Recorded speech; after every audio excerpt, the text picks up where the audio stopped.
Naiz irratian, bigarren kafea.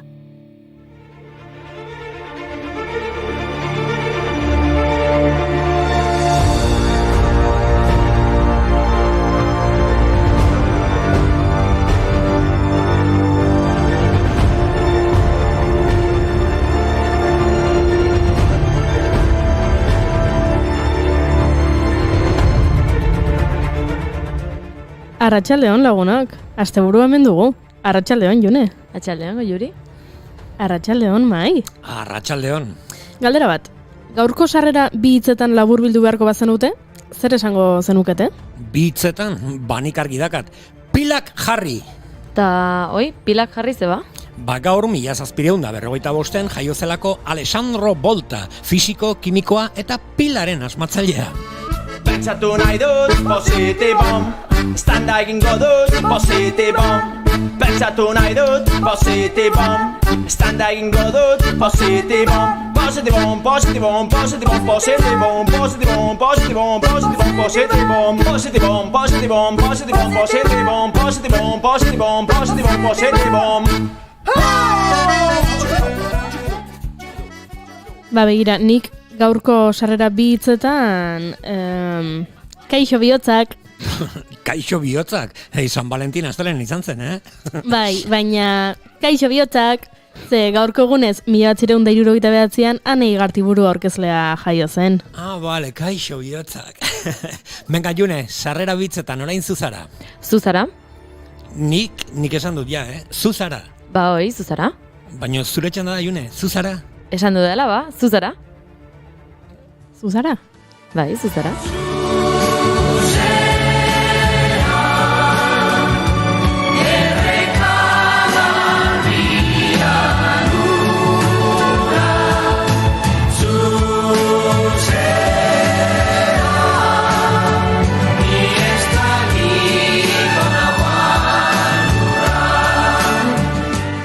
Gaurko egunez, 1957an Amaia Urangak, Bizkaita arrabeslaria, bere ibilbidea Mocedades eta Konsortzio taldean aritzeaz gain bakarlari gisa ere aritu da. Eta Pablo Berger zinema zuzendaria lehengusu du.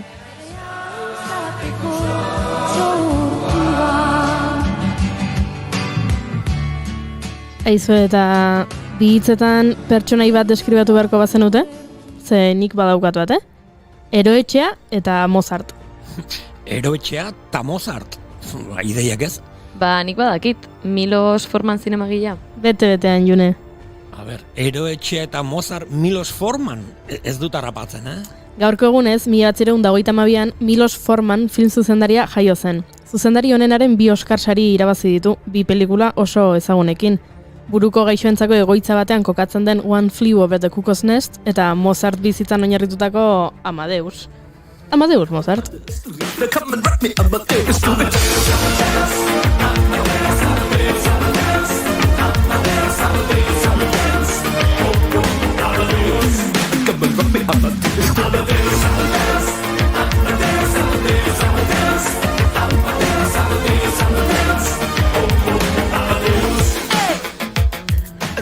Venga, June, zuzara, baina orain ez esan zuzara, Bale, ez. Pertsonai bat bi hitzetan Chloe Ardelia Wofford. Chloe Ardelia Wofford. Bi hitzetan izan behar da, eta 3 esan dituzu, Chloe Ardelia Wofforden ez izena Toni Morrison da. Toni eta Morrison, barkatu, bi hitzetan. 1931an jaio zen eta idazlea da. Ingelesezko eleberrigilea eta argitaratzailea ere izan zen. Afroamerikar literaturaren sustatzaile nagusienetarikoa. 1983an literaturako Nobel saria lortu zuen.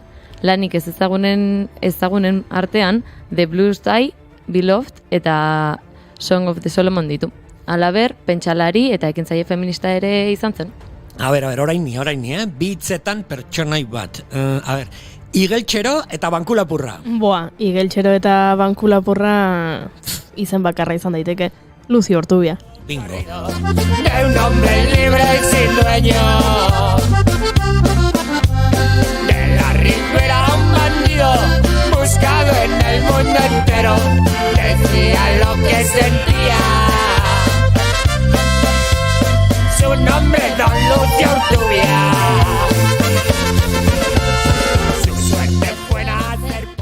Luzio Urtubiak gaurko egunez jaio zen 1921an Kaskanten. Igeltxero, bankulapur eta militante anarkista izan zen. Europako ezkerreko talde erradikalekin egineko lanarengatik Robin Hooden antzeko pertsonaia deitsu eta borrokalaria kontsideratzen da. 2007an bere bizitzari buruzko dokumentala egin zuten Luzio izenekoa, Jose Mari Goenaga eta Aitor Arregi euskal zinemagilek. Benga, ekipo, guazen, jarraitu bi hitzetan.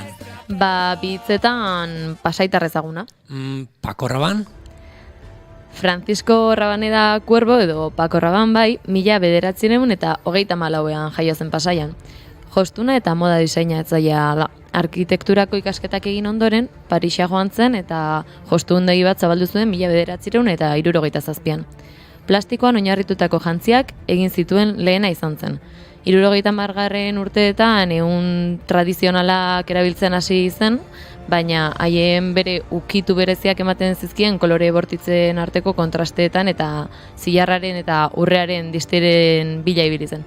Hordi joan beste bikote bat, diskoteka eta gomina. Diskoteka eta gominarekin burura tortzen zait izen bakarra John Travolta da.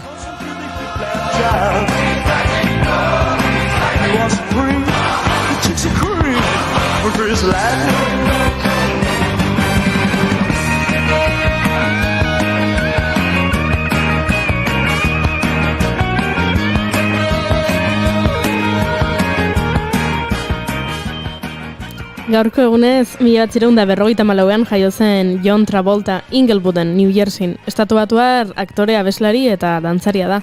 Pulp Fiction, Saturday Night Fever eta Grease bezalako pelikulengatik ezaguna.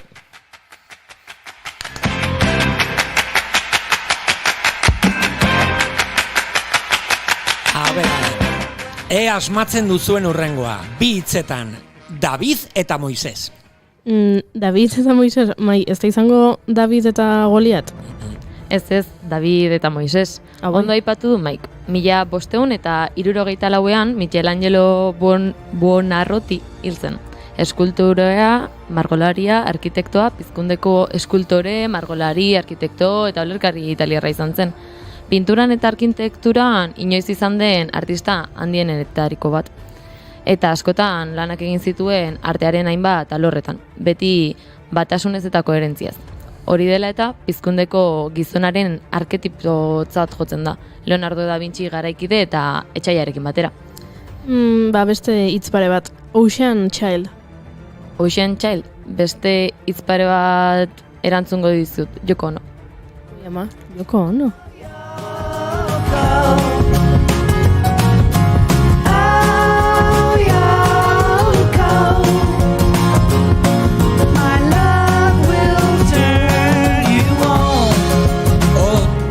Joko. 89 urte betetzen ditu gaur Yoko Ono artistak. Zorionak Yoko! Eta behar den bezala ospatzeko gaur argitaratuko dute Ocean Child, Songs of Yoko Ono bilduma bere omenez. Artista hauek hartu dute parte. David Byrnek, Flaming Lips, Sharon Van Etten, As Girls, Sudan Archives eta Japanese Breakfastek tarteko. Beste bi hitzotako ditute? Copacabana hondartza. Baina nun zaudego, Juri? Oporretan pentsatzen? Copacabana hondartza, bi hitzetan. Copacabana hondartza nahi ez zaite zer bururatzen bi hitzoiekin, eh? Entzun hau.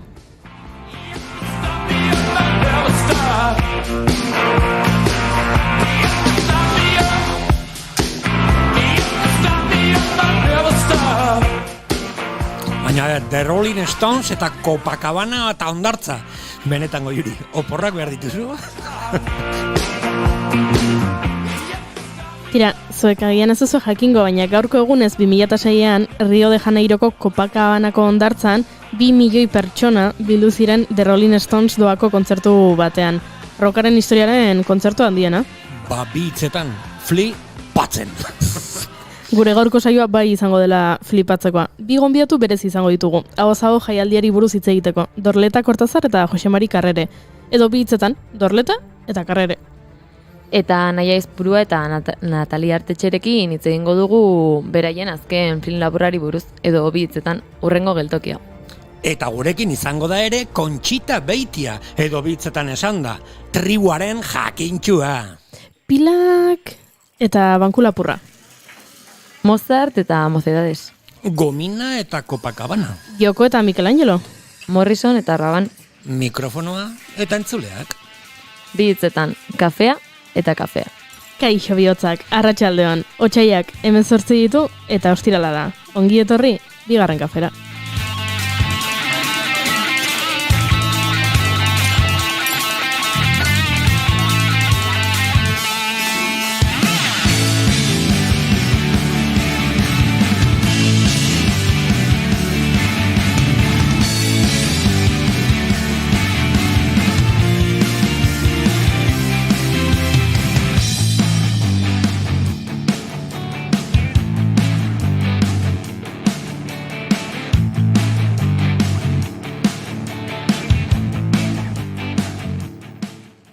Zuekin, Junerro batetik barguren. Arratsaldeon.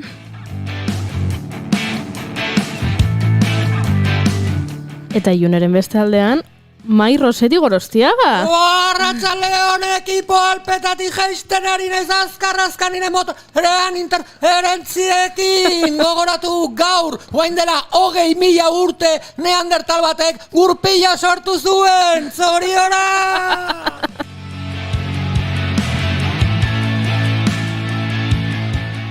Eta ni goi hori ez eizaran dian hauzue.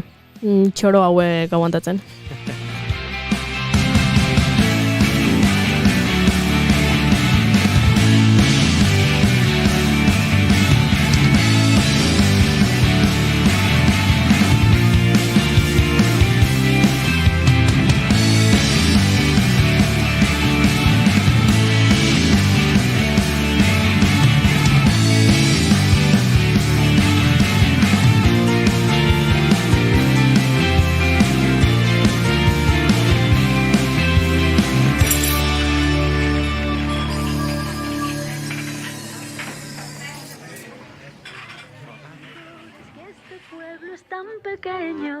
Eran otros tiempos.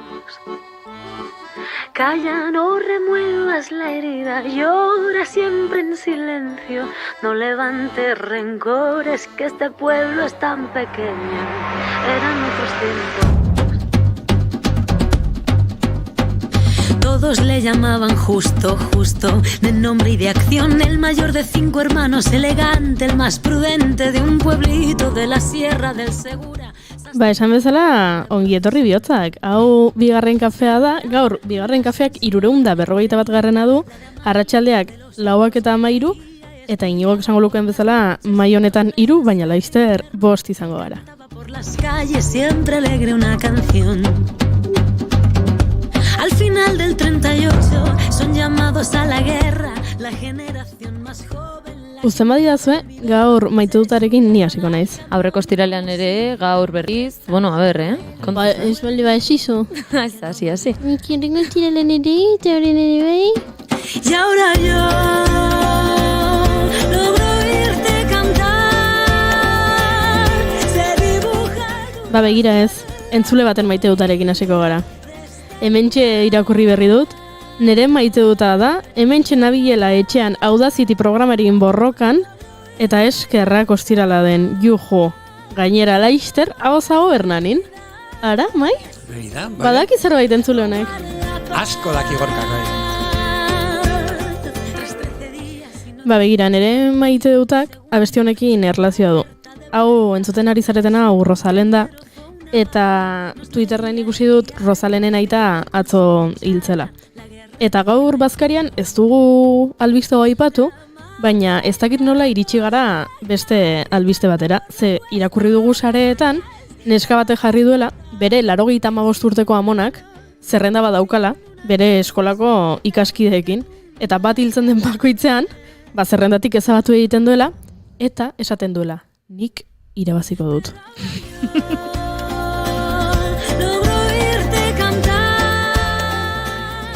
Asteko hori zoragarri iruditzen zait, baina bestalde, albiste horri esker, aritu gara bazkalortuan hemen lankideok eriotzaren inguruan eta herrituen inguruan eta Eta asko gustatu zait, ze oso interesgarria iruditu zait, ze lagok ados ginen, orain arteko errituak, funeralak, elizak, hiletak, agian inertziaz horietara jotzen dugula, baina badaudela beste aukera asko, senide bati, lagun bati agur esateko, eta oso konbertsazio interesgarria iruditu zait, eta maite ditut nire lankideak.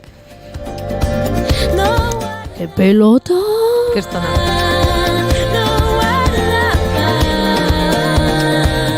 Ara, hemendik diote Rosalen kursalera dator Goiuri. Rosalen Tolosara etorri zen, Gorka. Bota, zure maite duta. Nik bi ditut. Bi?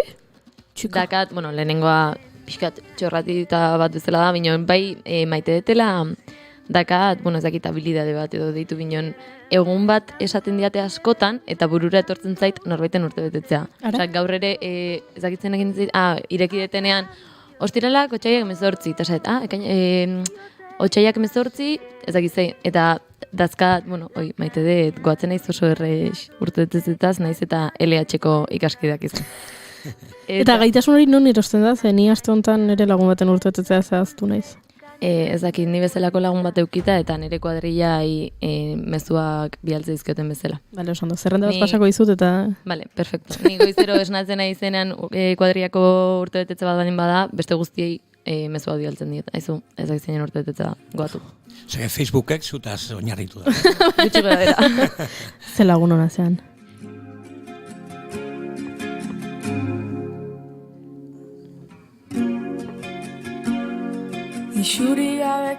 Baina bi zenituen. Bai. Bestia da, zuek poztu zaten bezala oain, dena hobetu dela, eta inauteriak egiko dituztu dela. Ni inauteriotaz ere asko pozten naiz. Dino, niretzako momentu hontan ere, da, ez dakit, astebururo edo bi asteburutik behin sagarotegi bat izaten dutela. Asteburu hontan bat dakat, urrengo astean afariak ditut, hortik bira sagartegi bat dakat, eta hoi maite dut egoera hau, eta izatea, noiz kuadratu dezakegu sagartegi bat, besteek ez dakatenean, eta badagon tarterik. Gorka diru dizu. Gorka sagardoaren hiriburuan bizi omen da, eta lehengo astan izan zuen sagardotegia, ziur asteburu hontan ere baduela plana. Bani antzeko goi biltzen naiz. Azelotxe gabeak. Eta badu bere magia, inor maite zuena. Eta zuk, Mai? Ni lotura daukat, badibidez, Goiurien errituekin edo Juneren inauteriekin, ez? Bihar kaldererok izango dira, pasaden asteburun izan ziren beste lekuetan, beste herrietan, ez? Izaten ari dira kaldererok. Eta gaur hiruran. Bai, Marimi hortxe dago gaur, dena ematen, beti bezala, gaur kaldererotan. Berez, nik maite dut nomadismoa, edo nomadei maite ditut izugarri. Batez ere kontzeptu nomada hori, ez? Osa, zauden lekuan zure etxea bihurtzen danean. Zakit, maite dut nomada kontzeptua. Inor maite zuena, maitatzea. Orain ez gaituztela entzuten. Galdetuko diegu, gure gonbidatuei. Maite duta. Bai, zerbait pentsatzeko hastia izan dute? Nik uste baiet. Bai, seguro. Bale, itxoin, hemen ikusiko dituzu hemen, Arratxaldeon! Arratxaldeon. Bueno, ingo dugu maite duta eta gero aurkeztuko ditugu? Bai. Bale, ze maite duzue? Tokatu zaizue? Nik esan behar dut, nik Junen habilidade berdina dakatela, urte betetzekin. Eta maite dut, adibidez, gaurki duten kafe momentu hori, pixkat seinale zuen programai, Nataliakin, nire lankide eta lagunekin, ona etorri baino lehen, hasi que maite ditutelako momentuak. Bale, nik esango gaur goiza esatu nahi zenean, pixkat, bai, perez aukietela, baina, esango maite dudala gaur egun, gaur goizean aukideten bilera bat, datorren proiektu baten inguruan, eta maite dut momentu horiek bai, etorkizuneko proiektuen inguruan. Ze polilla izo.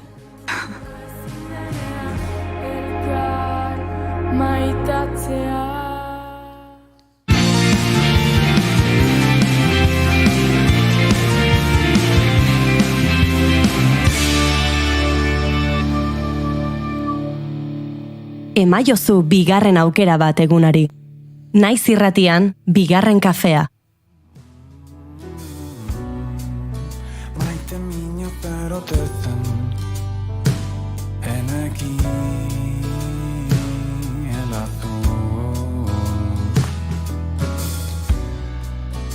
alean koro justifikatzen badu.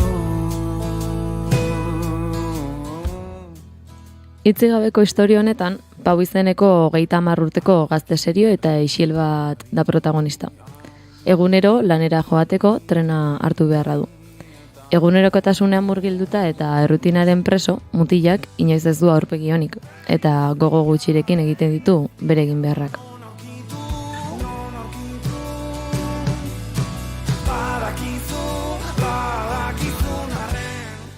Goiz batean, egunero bezala, tren geltokian dagoela bere bizitzako monotonia apurtuko duen gertaera bat biziko du. Eta honek bere bizitzako ikuspuntua aldatuko du.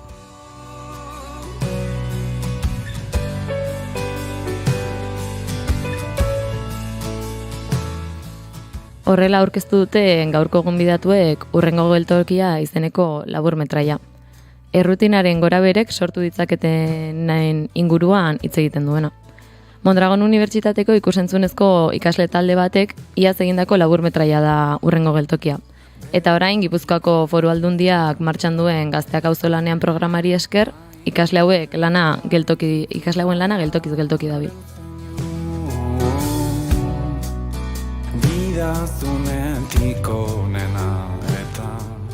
Proiektuaren egileak Naia Aizpurua, Uxue Morales, Angelo Eloizaga, Ander Zelaia, Natalia Artetxe eta Julen Leturiondo dira.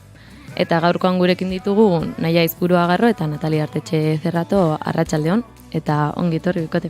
Eskerrik asko. Eskerrik asko, June. June, galdera bat ibarrizut nik zuri, hasi aurretik. Esan. Abesti hau beraiek aukeratu dute? Bai. Jarri eta dantzan hasi dira?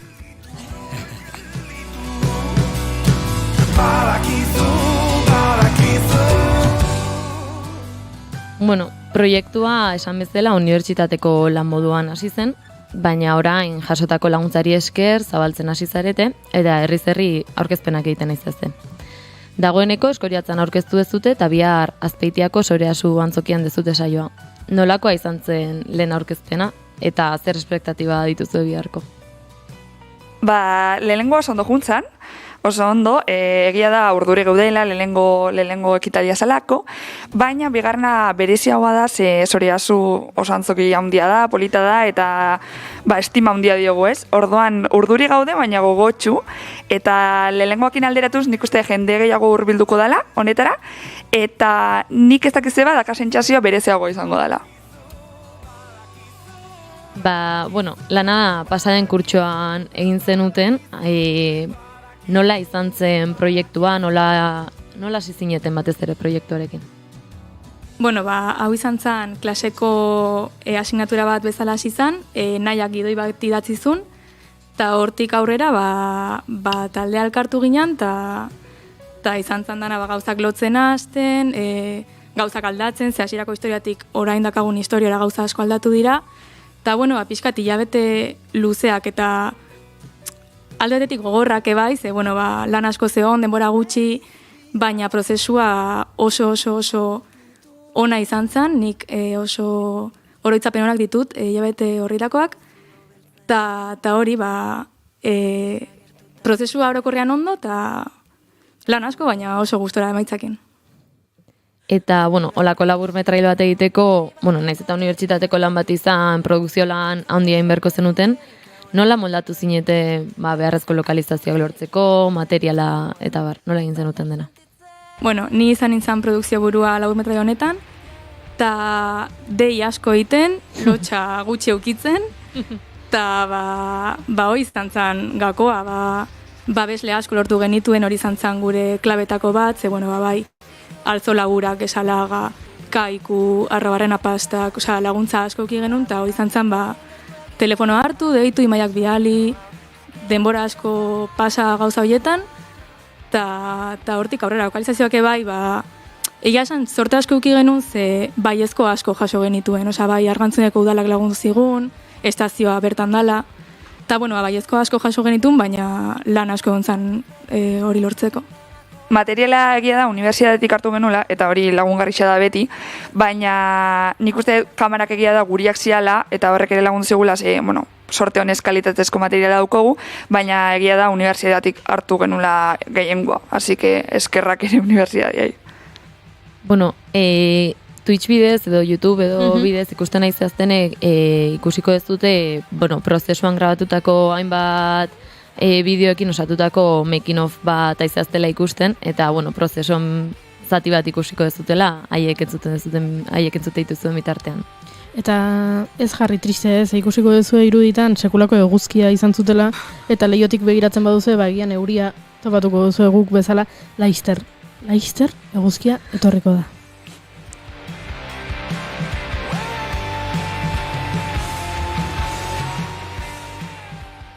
Proiektuan berezitasun bat hasieran aipatu detena, baina agian pasa egin dena eta jendea ez dena konturatu da, film honetan ez dagoela dialogo horik. Zergatik hartu zenuten aukera hori, zergatik ez dago dialogo horik? Gidoia idazten hasi nintzanean, egisa da, etorri zitzaidala burura, historio bat, ez? Eta lagun batek gomendio bat intzian, eta hortikan hasi zen pixkat historixua. Eta, asintzanien idazten, ez zitzaidan ertetzen inungo dialogorik, ez? Ikusten hemen ezagoela beharrik ezer komunikatzeko. Baina aldi berian zaten, zelako erronka da hau, komunikatzia eta iristia jendian gana, hitz bat bera esan gabe. Eta, aukera hogen unian nire gidoia, ontxe guria dana, izan zen, ez dakit autu bat, azken finean genuen autu bat horren alde, eta egia da, zieran pixkat erronka izan zala, pentsatzea zela transmititzu geinke olako zerbait, baina gero etorkizunera begira da onuragarria guretzat, ze mundu guztira aldogulako ireki, ze ez digu mugatzen hizkuntza bat izatiak. Así que hola izan zen pixkat, hola izan hizkuntza gabeko, hitzik gabeko historia bat.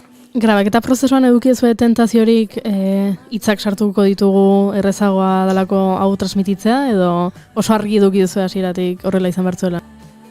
Nik esango nuke ez degula tentazio hori eduki batez ere izan ditugun aktorengatik.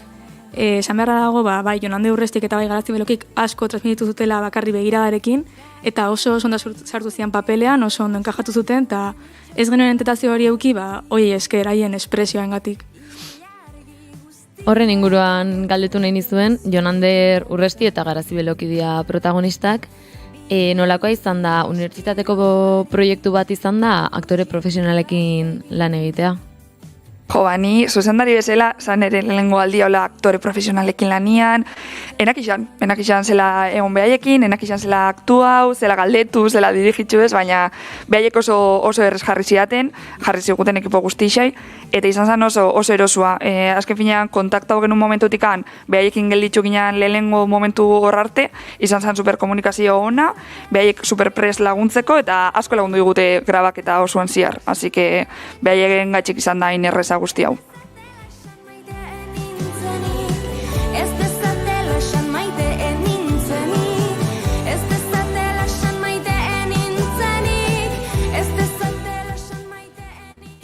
Bestalde, ez dugu lehen aipatu, baino grabazioak 5 egunetan egin zenituzten, ze punturaino da, nekagarria eta bizipen on bat 5 egunetan laburmetraje oso bat grabatzea.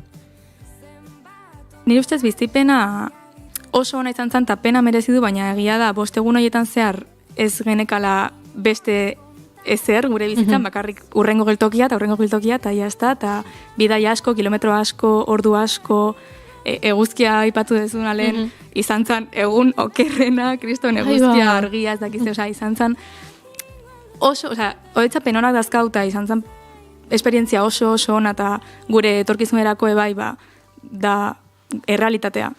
Baina bai oso neketxoa gure lehenengo lana izateko, bai neketxoa eta lan asko, baina gero pena merezi du emaitza ikusteak, eta 5 egun horietan lortutako emaitza pena merezi dula esan genezake guztiak. nik anekdota bezala lehenengo gunean negarren nuan. Bukauna ban grabaketa, eta negarren nuan, ez dakit ilusioz, nekez, ez dakit zema, baina izan zen, como, etxera heldu, gabeko 10 hasi negarrez, eta esan, ostras, eta oindiok beste 4 egun aurretik, ez? Baina politxa, guztiz, eta berazgarria, eta, ez dakit, niko gogoratzen dut oso epoka politxu bezala, naiz eta gogorren noski, baina beti eramango nik uste hori goguan nire bizitzan ziar. Eta aurkezpenaren egunean negarra egintzen hon? Ez. Vale. Egun hori politxau izan zen. Bai. Bestalde, galdetzea guain, ze asmo dakazuten, zenbat, esan bezala, Azpeitian izango ez dute aurkezpena, zer gehiagotan ikusi dalko da? Oaintxe dakau Azpeitian, eta gero Donostin martxako 26.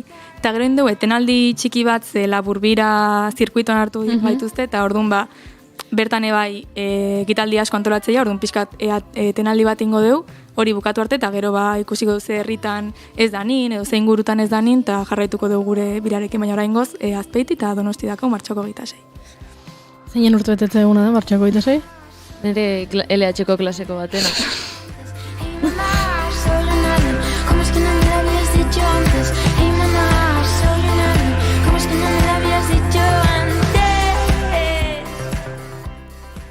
Eta ja, hasi pentsatzen urrengo film laburrean, edo film luzean? Urrengo geltokiaren urrengo geltokia. Hori da, urrengo geltokian. Izena izan zen, azkenengo geltokia, beto zean da.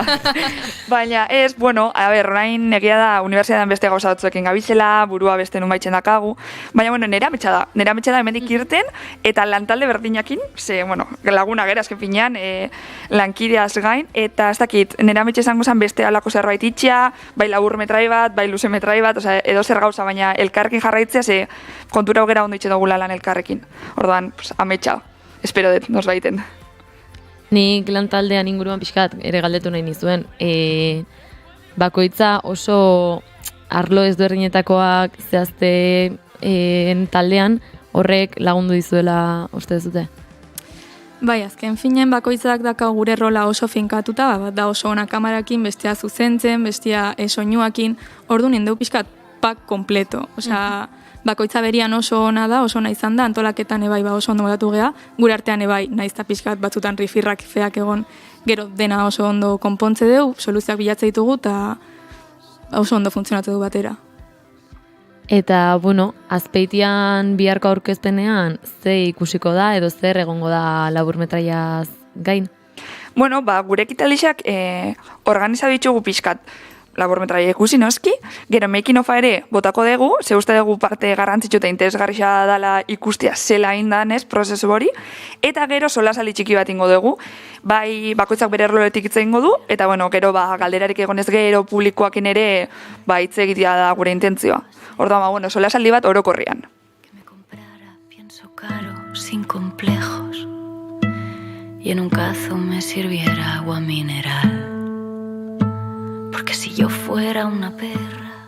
Eskerrak zuk rifirrafeak aipatu dituzun, ze hasieran aipatu dezuetenean lantalde berarekin jarraitu nahi dezuela eta beste bat egitea, nik pentsatu dut, ze idilikoa dena, ze nire ere horrelakoak egitea tokatu zaidanean, nik negarra ere egiten nuen, baina ez ilusioz, aserrengatik eta ez dakit nire unibertsitateko lagunak entzuten harikote diren, baina enuek ez zuekin egingo beste film labur bat, Por favor, dejarme serlo, solo pido ir sin correa, pasear. Hoi galdetzeko, zerbait gehiago dagon, utzi deguna galdetu gabe, kontatu nahiko zenuketena.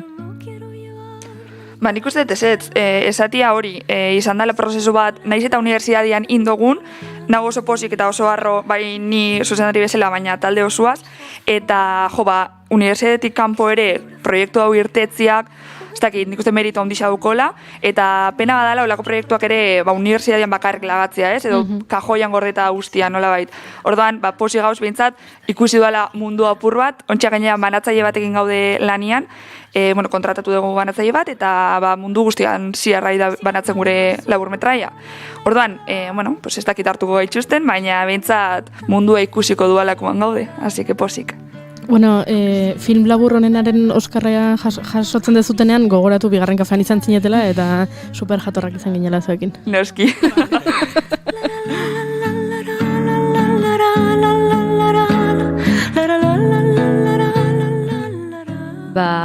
Hoi mil esker Naia eta Natalia etortzeagatik eta ea geltoki guztietan ondo dakizuen eta aurrerago beste proiektu batekin edo bigarren kafe bat hartzea etortzen zehazten. Eskerrik asko zuei, gobidatzi harren. Sin embargo soy humana y me he quedado aquí encerrada.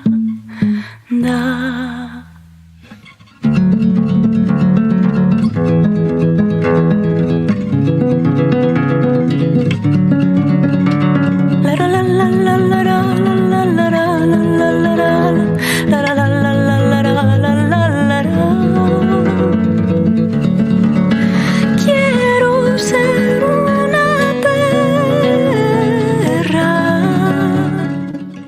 Guk aurrera jarraitu behar dugu urrengo geltokira, ze ez dakit ze txoritxok esan didan ilargiarekin aztoratuta gabiltzala ilargi betea izan genuelako atzo.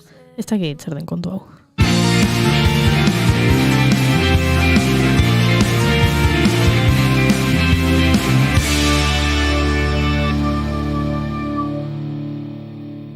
Bigarrenak ez direlako beti okerragoak, bigarren kafea.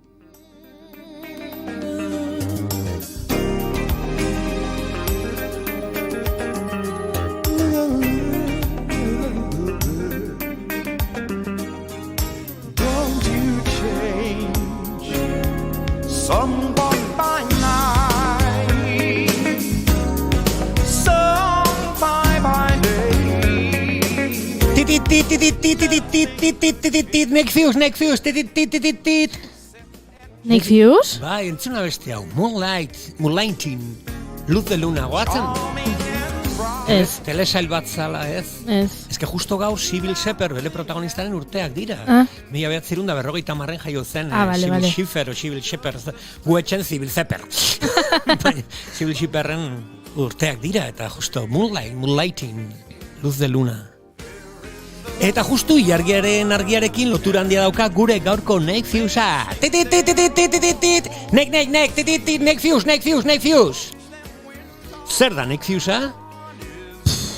Nick Fusea... Entzulek bakite argia zer da Noski, Nick Fusea. Nick Fusea da gezurrutxa, baina horrek ez du esan nahi, barruan egirik ez duenik. Nick Fuse, titularra. Aste honetan, azken ilargi betea ikusi dugu. Nik ez dut ikusi, Beste guztiontzako, azken ilargi betea. Ilargi betea desagertu egingo da.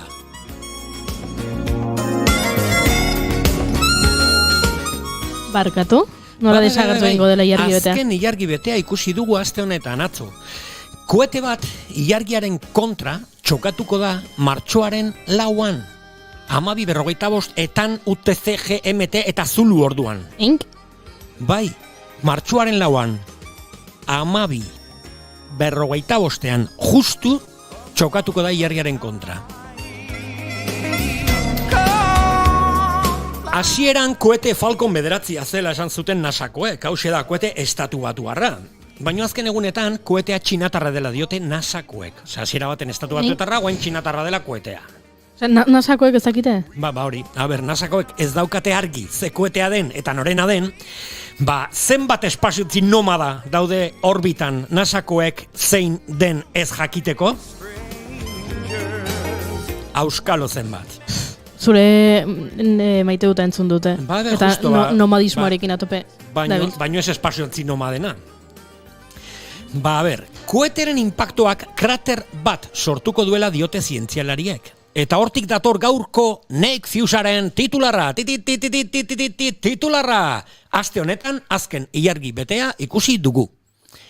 Krater berri hori ez da izango oso zabala, baina hori bai oso sakona izango da. Ilargian gravitate gutxi dagoenez, koeteak zeharkatuko du erditik ilargia, zulatuko du gure satelitea, eta beste aldetik aterako da.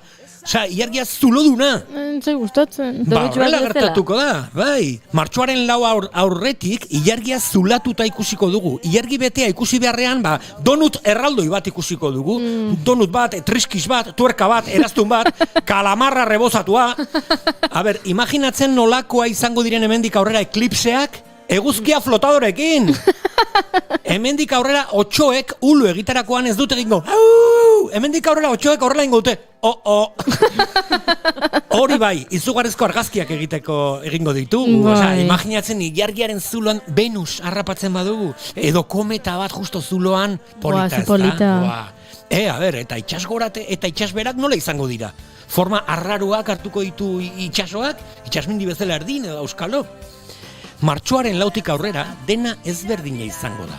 Aste honetan azken ilargi betea ikusi dugulako. Hemendik aurrera ez da existituko ilargi betea.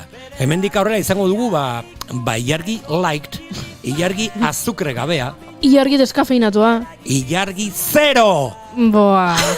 Eta egia, ala gezurra, begien artean sudurra.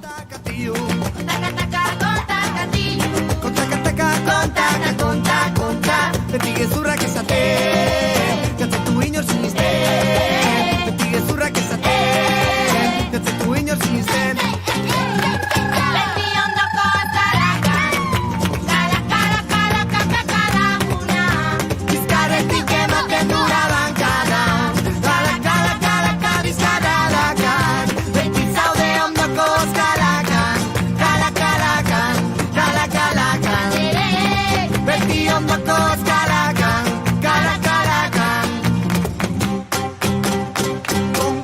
Con taca taca, con tacatiu. Con taca tacatiu. Con taca taca, con taca, con takizuna kontatzen.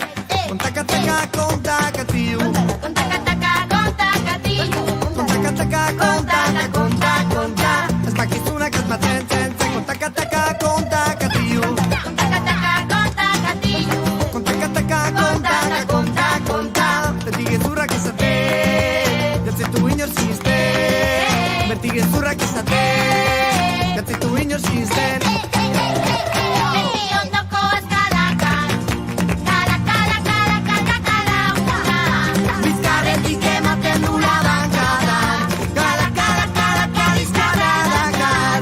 Beti zaude ondoko eskalakan, kala.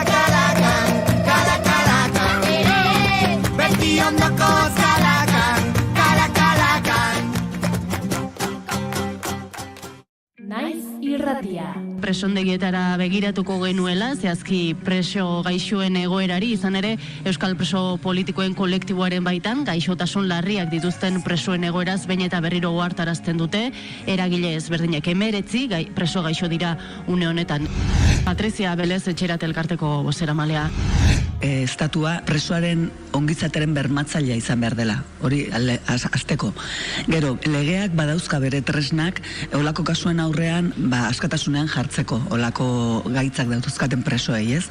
Baina, egia da, azken bolarantan ikusten egian, eta azkeneko kasu baten adibidea jarriko nuke, Antxon Troitiñoren adibidea, presoak ateratzen direla espetxetik hiltzera, ez sendatzera.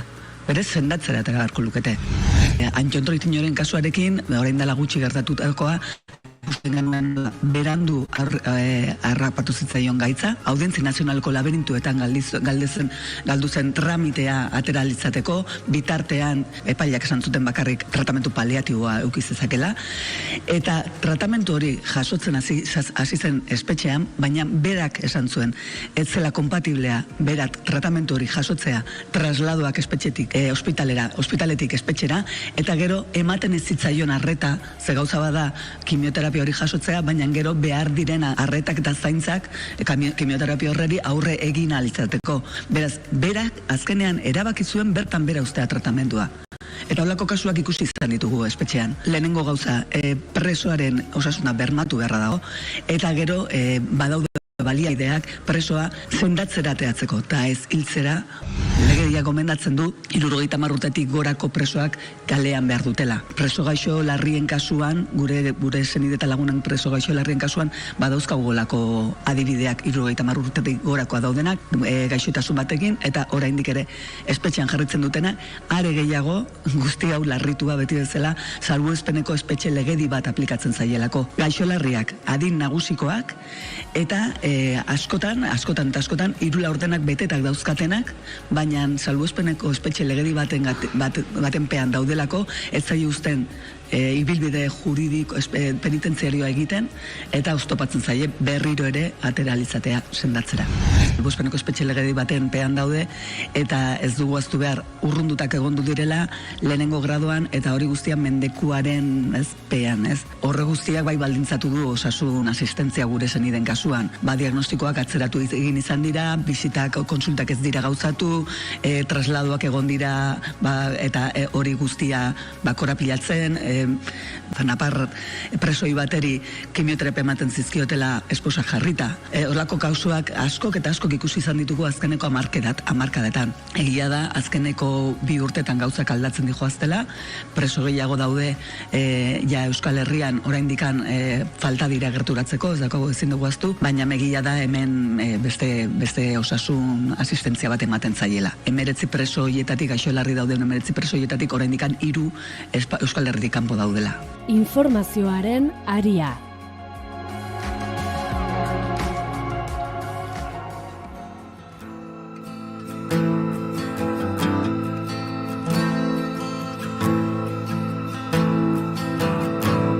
Oinentzungo duzun hau, oinentzungo duzun hau, oiukatzen zun auzoak, funtzionariari langileak, tabernariari mozkorrak. Lehen aipatu dugun bezala, gaurko egunez jaio zen Toni Morrison, idazle afroamerikarra, literatura nobelduna eta Pulitzer sariaren irabazlea. Literaturako kritikari askok Morrisonen modernotasuna eta arlo eksperimentala goraipatu izan dituzte. Baina kritika horiek ez dute kontutan hartzen, bere fikzioa literatur tradiziorik zaharrenean oinarritzen dela. Ahozko narrazioan.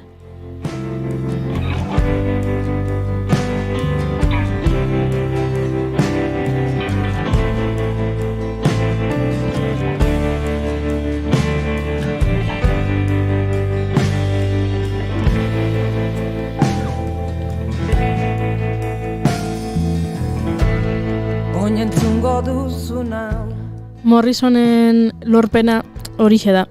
Eleberri modernoetan, antzinako forma hori maixuki txertatu izana. Genero literario hori erabiltzean, ahozko komunikazioa lehen esten du idazleak. Bereziki, komunitate afroamerikarraren memoria eta ahozko kultura. Eta hau ez da soilik nire iritzia. Morrisonek berak ere hala zioen. Ez naiz James Joyce bezalakoa. Ez naiz Thomas Hardy. Ez naiz Faulkner bezalakoa. Ez naiz esperimentala. Nire liburuetan antzinako arte mota bat liburu bihurtzen saiatzen ari naiz. Besterik gabe. Bada garaia erreka oso bat edatzeko. Toni Morrisonen eleberriak bereziki aberatsak dira ahozko forma partartze haietan, hala nola kantuetan, hizkuntza poetikoetan, ezaugarri formulaikoetan, epopeia erritualetan eta ahozko hizkuntzan, labur bilduz. Ahozko tradizio hori balioan jartzen du Morrisonek. Historiak kontatzea bizirauteko teknika bat delako, nortasun kultural zein individualak mantentzeko abagunea. Eta hortaz asko dakite gure gaurko gonbidatuek.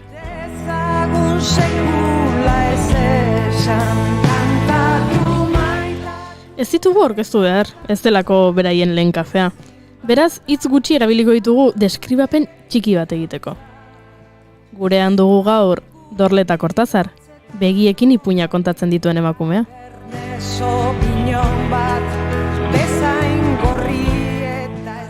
Eta gurean dugu Jose Mari Karrere. Ipuinak ez direla ur kontua erakutsi digun gizona. Batera ez da andale Aitzakiarik ez dute behar gure laborateiko atetik sartzeko. Baina, tira, entzuleak lasaitzeko behintzat, bai, gaurko elkarrizketa bat, ari bat edukiko du. Ahoz-aho jaialdia. Bezeroari punak esan zion. Eta hortaz hitz egitera etorri dira Dorleta, Josemari, eta Mai, ze galdera batzuk bota beharko dizkiogu.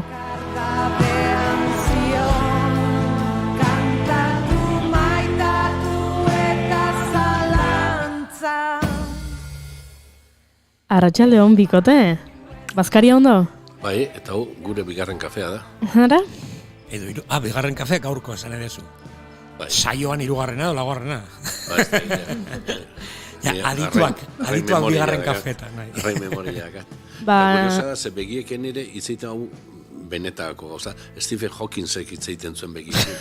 Benetan, ze bere egiten zen eta ordenadorea jasotzen zuen.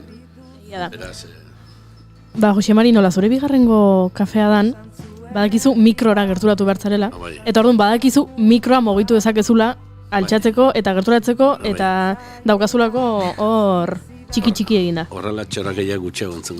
Iratxo bati deituko diogu zure mikrofonoa jartzeko. Ba, esaten nuen. Horrela bai. Decíamos ayer. Mai, nondik hasiko gara? Bai, arratsaldeon esaten Dorleta. Arratsaldeon. Karrera kartu ditza eta hemen oraindik ere mailak eta mailak daude eta klaseak daude. Bera begiekin itzen dizue, baina zuzue. Diazue begiratu begietara. Erratian zaila horrekin bai. Barkatu Dorleta. Aipatu behar dut bai Dorleta, bai Josemari, oso aurkulari onak dira gure jaialdian. Josemari Karregon zan gure lehenengo jaialdian, parte hartzen itziarrek aldekin batera. Gaina kontatu diot, bazkaltzen ongea frontoian eta horri zantzen lehenengo jaialdia. Lehenengo gala egin genuen kafe frontoien, bai. Egia, hoen ala mala urte, aurten 15. edizioa. Bai, eta Dorleta azken urteetan, azken 10 urteetan, ez dakitzen bat urteetan, fijoa, eta askotan, bai, aurten adibidez, egon zinen Emunde Motz jaialdian, Bartzelonan, eta, askotan etortzen zaretenean horrelako jaialdetatik komentatzen duzue, ezagutu detau, edo ikusi detau, kontuan hartu rengorako, eta kasu iten dugu batzutan. Batzutan. Aldugunean, behintzat.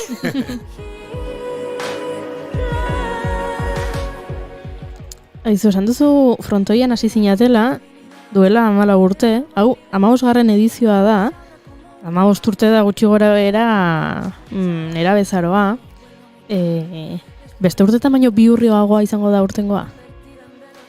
Beti izatea pixka biurri eta pixka serio ere ez. Egu biurri izatea utzi genion aspaldi. Gezurra. Illa. Gero xomorro bat etorri eta kakao. Oso serio izan behar da biurrikerik egiteko. Hori egia da. Oso serio delako.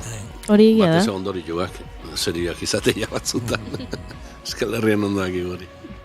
Nik aipatu nahi dut, aurten adibidez, inoiz baino herri gehiago daudela jaialdian, pixkanaka juten dela handitzen jaialdia.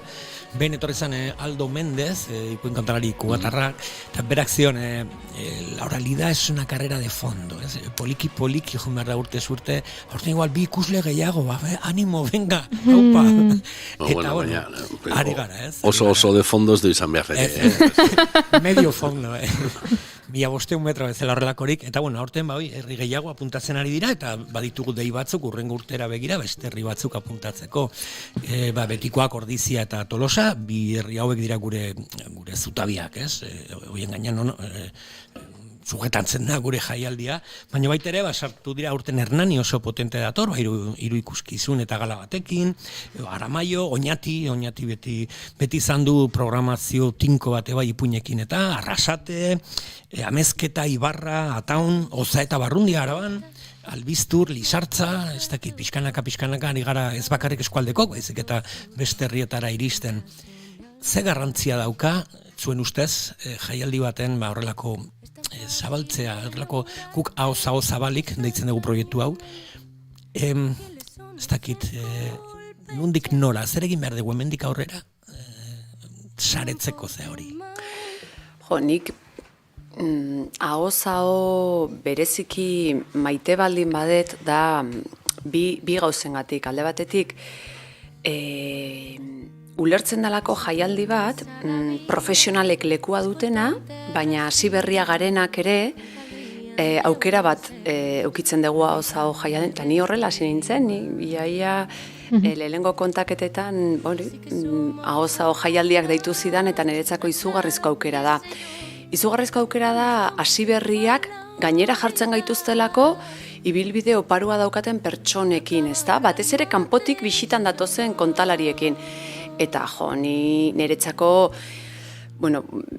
beti gogoratuko den, nire kontalari ibilbidean mugarri bat izan zen, Kamel Zouauekin kontatzean, niretzako, oso konexio politein genuen, eta berak arreba deitzen dit, eta nik niretzako nire ipuia naia da, eta hori ahoz-ahok oparitu dit, ezta? Jotia.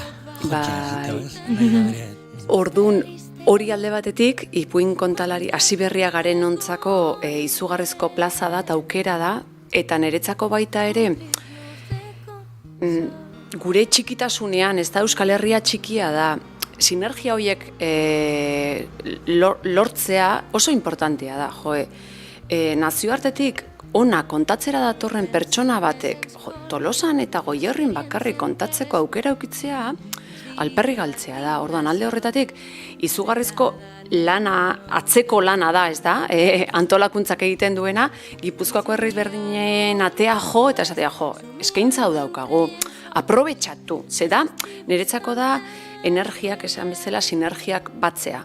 Eta hile osoko jaialdi bat antolatzea ez da bat erresa, orduan alde horretatik, niretzako izugarrizko postasuna da, Gipuzkoako eta Arabako beste, barrundia ia Gipuzkoa da, jaialdia ikustea urtez urte handitzen doala niretzako oso sunkigarria da. Eta alde horretatik, gainera inplikatua naizen aldetik, nire baiarera datorrelako, Deba Goienara datorrelako jaialdea, niretzako lujo bada.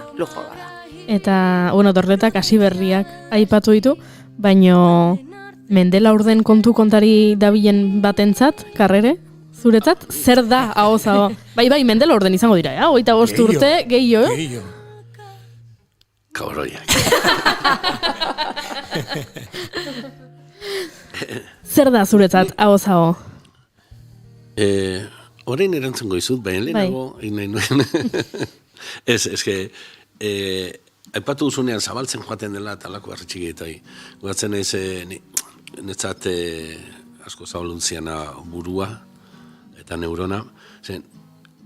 Dario Fo eta Frank Arrame, bikoteak, idatzi zuten 8 monologo, emakumeenak, oso ezagunak, eta bere ideia prologoan esaten zuen, ez zituztela idatzi antzerki talde batek egiteko ez da gizen bat emanaldi.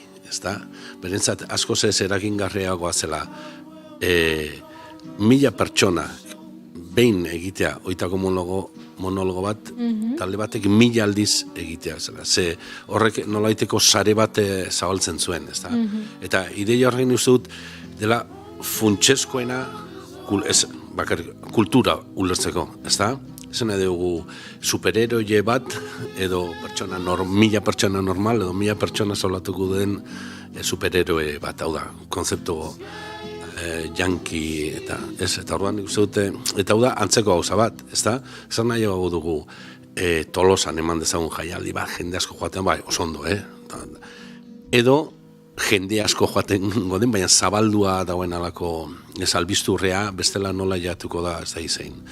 Eta horrek, nola baite gauza batek ez du besteak entzen, baina beti aukeratzen da talde batek 1000 aldiz egitea, 1000 pertsonak 1000 aldiz egitea baina. Eta nik uste dut hor kontzeptua, eta azkenean hau ere, nola baite hori representatzen du, ez nire ustez, edo hori bilatzen du, horrek ez du esan nahi 20 pertsona nezu joatea olau, ez nahi du ni 1000 pertsona joatea, baina 1000 lekutan 1000 pertsona joatea, 1000 pertsona kontatua, nola baite Che Guevarak esaten zuena, montemos 1, 2, 1000 bien nans, eta horrek aldatuko, idei hori netza da zare batena, ahoz-aho azkenean, hori da, Ze ipuin tradizionalak nola heldu dira. Pertsona batek hori egiten da, nolete merkatu lege bat da, ez da? Esaten denean, ipuin hau Grimanaiena da. Ez, Grimanaiek jaso egin zuten, ahoz zebiltzan, hau ipuin hau hemen ere biltzen da, Barandiarenen ipuin bat, Barandiaranek inoiz ez zuen esan, hau ipuin hauek idatzi ditut, ez? Barandiarenen ipuin hauek jaso ditut, eta gaina askotan, ez zien bera jasoa, hau da, zituzten kolaboratzaile sare bat, azkue bezala, eta beste batzu bezala, jaso, hau da, sare bat zegoen, sare, beste ahozko sare horretan kontatzen ziren historia jasotzeko. Ezta? Eta horrek ematen zu, eta horrein, en cambio, personalizatzen dugu asko, ezta? Egile bat dago, ez da gitzer. Eta bai, eta honekin beste gauza bat, ja, itzaiten bak zuen, ni izen ez da. Morrison esan duzu, nola, aipatzen du bera, bezka, eske, Angel Txundi gauza bere egiten du, edo atxagak, ez da, hor hauskotasuna dago puri-purian hori gerabide, ez da, lehenegon gara hori itzeiten Odisearen kontua igerabide egin duen euskeraz, Ulises, ez da, eta, eske hauskotasuna dago, autore hauetan, puri-purian, García Márquezek ere esaten zuen, berak ere, azkenean, entzuten zituen historia kontatzen zituela, idazten zituela. Hauskotasuna puri-purian dago, ez? Eta kasualidade, kultura txikietakoak, edo baztertuak, edo autore handiak, ez? Kristoen eragina du bere hauskotasuna hizkuntza entzun dutena, edo estruktura hoiek bere narrazioetan. Italo Calvinok ere esaten zen gauza bera, ez? Orduan, eta hori da interesgarri, azkenean, bueltatzen gara, sare batetik jasotzen dutelako. Ez originaltasuna ez dago, ez da en la teoría de la relatividad. Ez da ere, berak, bueno, un batean fizika zitzen du. Beste, hirugarren kafean. Irratitik entzuten ari direnentzat, komentatu behar dugu, Karrerek oraintxe bertan boltsikotik liburu bat atera duela. Ze streamingetik jarraitzen duzunek ikusiko zenuten, baina irratitik agianez eta izu. Interesgarria iruditu zaitola Doraemonen boltsikoa. Irakurri. Lotura handia dauka, urtengo Euskal Narratzen topaketarekin eta hitzaldiarekin, baina horretik igual ez dakit artisten horrela gainetik errepasotxo bat iten dugu. Leno Dorleta adibidez, aipatu Edmund de Motz, eta zu aurten pasaden edizioan ezagutu duzu La Matrioska taldea, Andres eta Nicole, eta Gonbidatu izarrak dira, oraingoan, ez da? Bai, aurretik banuen beraien berri, orain dela 4 edo 5 urte ezagutu nituen, estatuko ipuin kontalarien elkarte profesionalak urtero antolatzen du ipuin kontalarien udako eskola, ez da? Orain dela 4 edo 5 urte etorri ziren beraiek Txiletik, eta orduan ezagutu nituen biak, Andres eta Nicole, La Matrioska konpainiako kideak dira. Eta, oso konexio polita ingenun orduan, eta zorionez, 4 urte beranduago berriro topo egiteko aukera aukidegu Bartzelonan, eta ez nuen aukera eskapatzen utzi, Mairi esan nio nahizu, hemen daude eta deitu behar dituzu. Iruditzen zain niri ipuin kontalarien artean badagola, ez dakit, nik imaginatzen dut, badaudela ari ikustezin batzuk elkar lotzen gaituztenak, ez da, eta badaudela feeling batzuk, eta seguraski, Jose Mariketan oso kontatzeko estilo oso ezberdinak eukiarren, badaukagu lotura bat, ez da, eta Mairekin ere berdina gertatzen da, badago hitzegin gabeko klabe batzuk, ez, hizkuntza bera hitzegingo bagenu bezala, ez da, eta nik badakit nundik lan egiten duen Maik, nundik lan egiten duen Jose Marik, eta badakit, Maik inoiz entzun gabe ere, gustoko eukiko dituela Andres eta Nikolen lana oso zintzoa dalako, eta badaki, konpartitzen dugu nundik abiatzen dugun gure lana, ez da, eta gure lanbidearekiko zintzotasuna eta konpromesua bera da, eta orduan iruditzen zait, nik badakit, Maik noizbait zerbait gomendatzen baldin badit asmatuko duela edo Jose Marik, ez da, eta alde horretatik ere, bai, konpartitzen ditugu klabe bat, berdinak, ezta, eta alde horretatik matruiska aurten badator, hainbat emanaldi egingo ditu, eta baita ere ikastaro bat emango dute. Bai, 10 izango da ikastaroa, ja 8 bat ola da apuntatuta, aukera dago, narratzaien bat, edo hasi berrin bat, edo ipuintzalen bat apuntatu nahi badu, gurekin harremanten jarri, lekua dagolako. Da, narrazio ikastaro trinkoa? Bai. Zenbat ordu? 10 orduko ikastaroa, bai, martxoak 12 eta 13. Batata egandea. Gizu, Marretatik ordu batea, eta 3tatik 7, batean, eta marretatik ordu batea igandean. Gizu, eman izena, eta agian bigarren kaferako bidea topatuko duzu gero zerbait kontatzeko. Jose Mariri beste artista puska gati buruz galdeko dio Nicolas Buenaventura, gurekin egon zan, goin dela, uste dut, 3 urte. Errepikatu zun, baino, errepikatu behartzun, baino pandemiagatik etzan etorri iaz, eta etorri zan Jon Ardila bere ordez, eta horregatik aurten plaza bat gorde dugu, berreskuratzeko galdu zitun boloriek. Eta izango dugu gurekin berriro maixuan handi hori, Enrique Buenaventura semea, zerti soziala. Da, kontalaren intelektualitatea ordezkatzen duena, nola baita, ez da? Zebere, hori, kutsu intelektual hori, zebea ere zinema egiten du, dokumentalak, olakoak, eta Parisen bizi da, orduan hori, Parisen bizi bazea intelektuala zena sartzen zaizu, egiten zu Rimbaud, rezitatzen duzu berez, nahi gabe, zerbeza bat hartzen, eta Rimbaud etorri da, zutaz galdezka, eta... Edo absenta txupito baten ondoren, oso Parisko bohemio zalen... Eta Madridekoa, Gila, Madrid. Años 20, eta bai, nik uste dute merezi duela, beste estiloa, lasaia, hankutxik kontatzen du, eta beste, bai. Berak dio, kontzeptu oso polita dauka, caminar los cuentos, berak ensaiatzen du pasiatzen. Ez dauka telefonorik, ez dauka ezer, igual leku bat juteko 2 ordu, 3 ordu lehenago atatzen, atxetik atazten da, ibiltzen, caminar los cuentos. Bere buruan ari da sortzen ipuin berri bat, edo repasatzen, edo eraldatzen, daukadan zerbait, eta oso kontzeptu, kurioso. Bai, hori kurioso da, laun badak zuk ezautzen zu, nola da... Zaitateako, trintxerbekoa, zuzendari antzerki... Miguel Galindo. Maixo handi bat. Bai, horrek esaten zu, errentera joaten zen paseatzen, jendea begira joaten da, eta esateute ere ariketa bururako ona dela pasiatzea, eta askok idazle askok, eta kurso antzerkilari asko eta halakoak, eta dute esatu zer egiten zu nahi pasiatu, asko. Galdetu jo zuen ere auzoan bizidean jendeari, bide gorri baten ondoan, eta nik hori egiten dut beti, puiak ensaiatzen ditut, oinez noala. Eta ikusi dut noiz bain nire burua bide gorriaren erdian geldik keinu bat iten, eta bapatian akorda ez da, ostona, norbait begira flipatuko hemen nirekin. Eta bazegoen jendea begira denak, jubilatu guztia zuen inguruan. Benetan. Bai, kuriosoa da, eta hila da.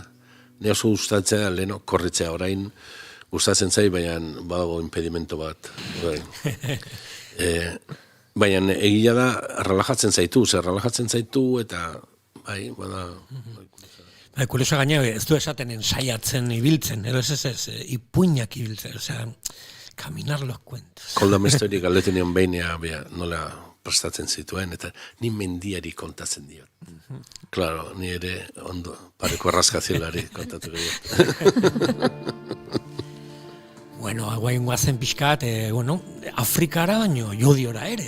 Boni o fogo, zer esan dezakegu boni o fogo? Fogo en kama, gogoratu. Boni o fogo en kama. Da horrela, bere zina da boni o fogo en kama. Ze politxe. Boni da... Beltza. Oso beltza, bai? Oso beltza da. Eta bere alaba itzaiten duzkeraz primera. Bai. Eta berri txarraken dokumentalean azaltzen da. Bai, egila. Ezagit berri txarrak nola egiten du, baina gai guztietan aipatu daiteke, bai? Garze berri txarrak bagizu gizartantan. Beti, daude, atatzea. Bai, esaten zuen dokumental horretan gainera bere alabak esaten zuen. ezin dut esplikatu hitzez zergatik gustatzen zaizkidan hainbeste, eta aitak esaten zion hori dira ipuiak, ezin dira esplikatu, eta iristen dira. Boni da xaman bat, Nikolas bezala. Bonik kontatzen dizu bizitza bere ipuietan. Afrika ekartzen du osoa berekin. Laguntzen du itxurak, ezta? Ikusten dezuela traje tipikoarekin jantzita eta beltz-beltza. Claro, te vistes de negro y así cualquiera. Si salgo vestido de vasco me llaman de todo. Baina da, kontalari gutxiri ikusi diot horrelako konexioa ipuia kontatzerako orduan. Egia ekartzen du bere hitzetan, bere hitz bakoitzean, bai, sinisten du bere tradizioan, bere ipuietan, eta beti da entzutea eta esatea. Ni Bonirekin dauka puntua dela, ikuskizuna bukatzen denean, hasten da beste bat. Bai.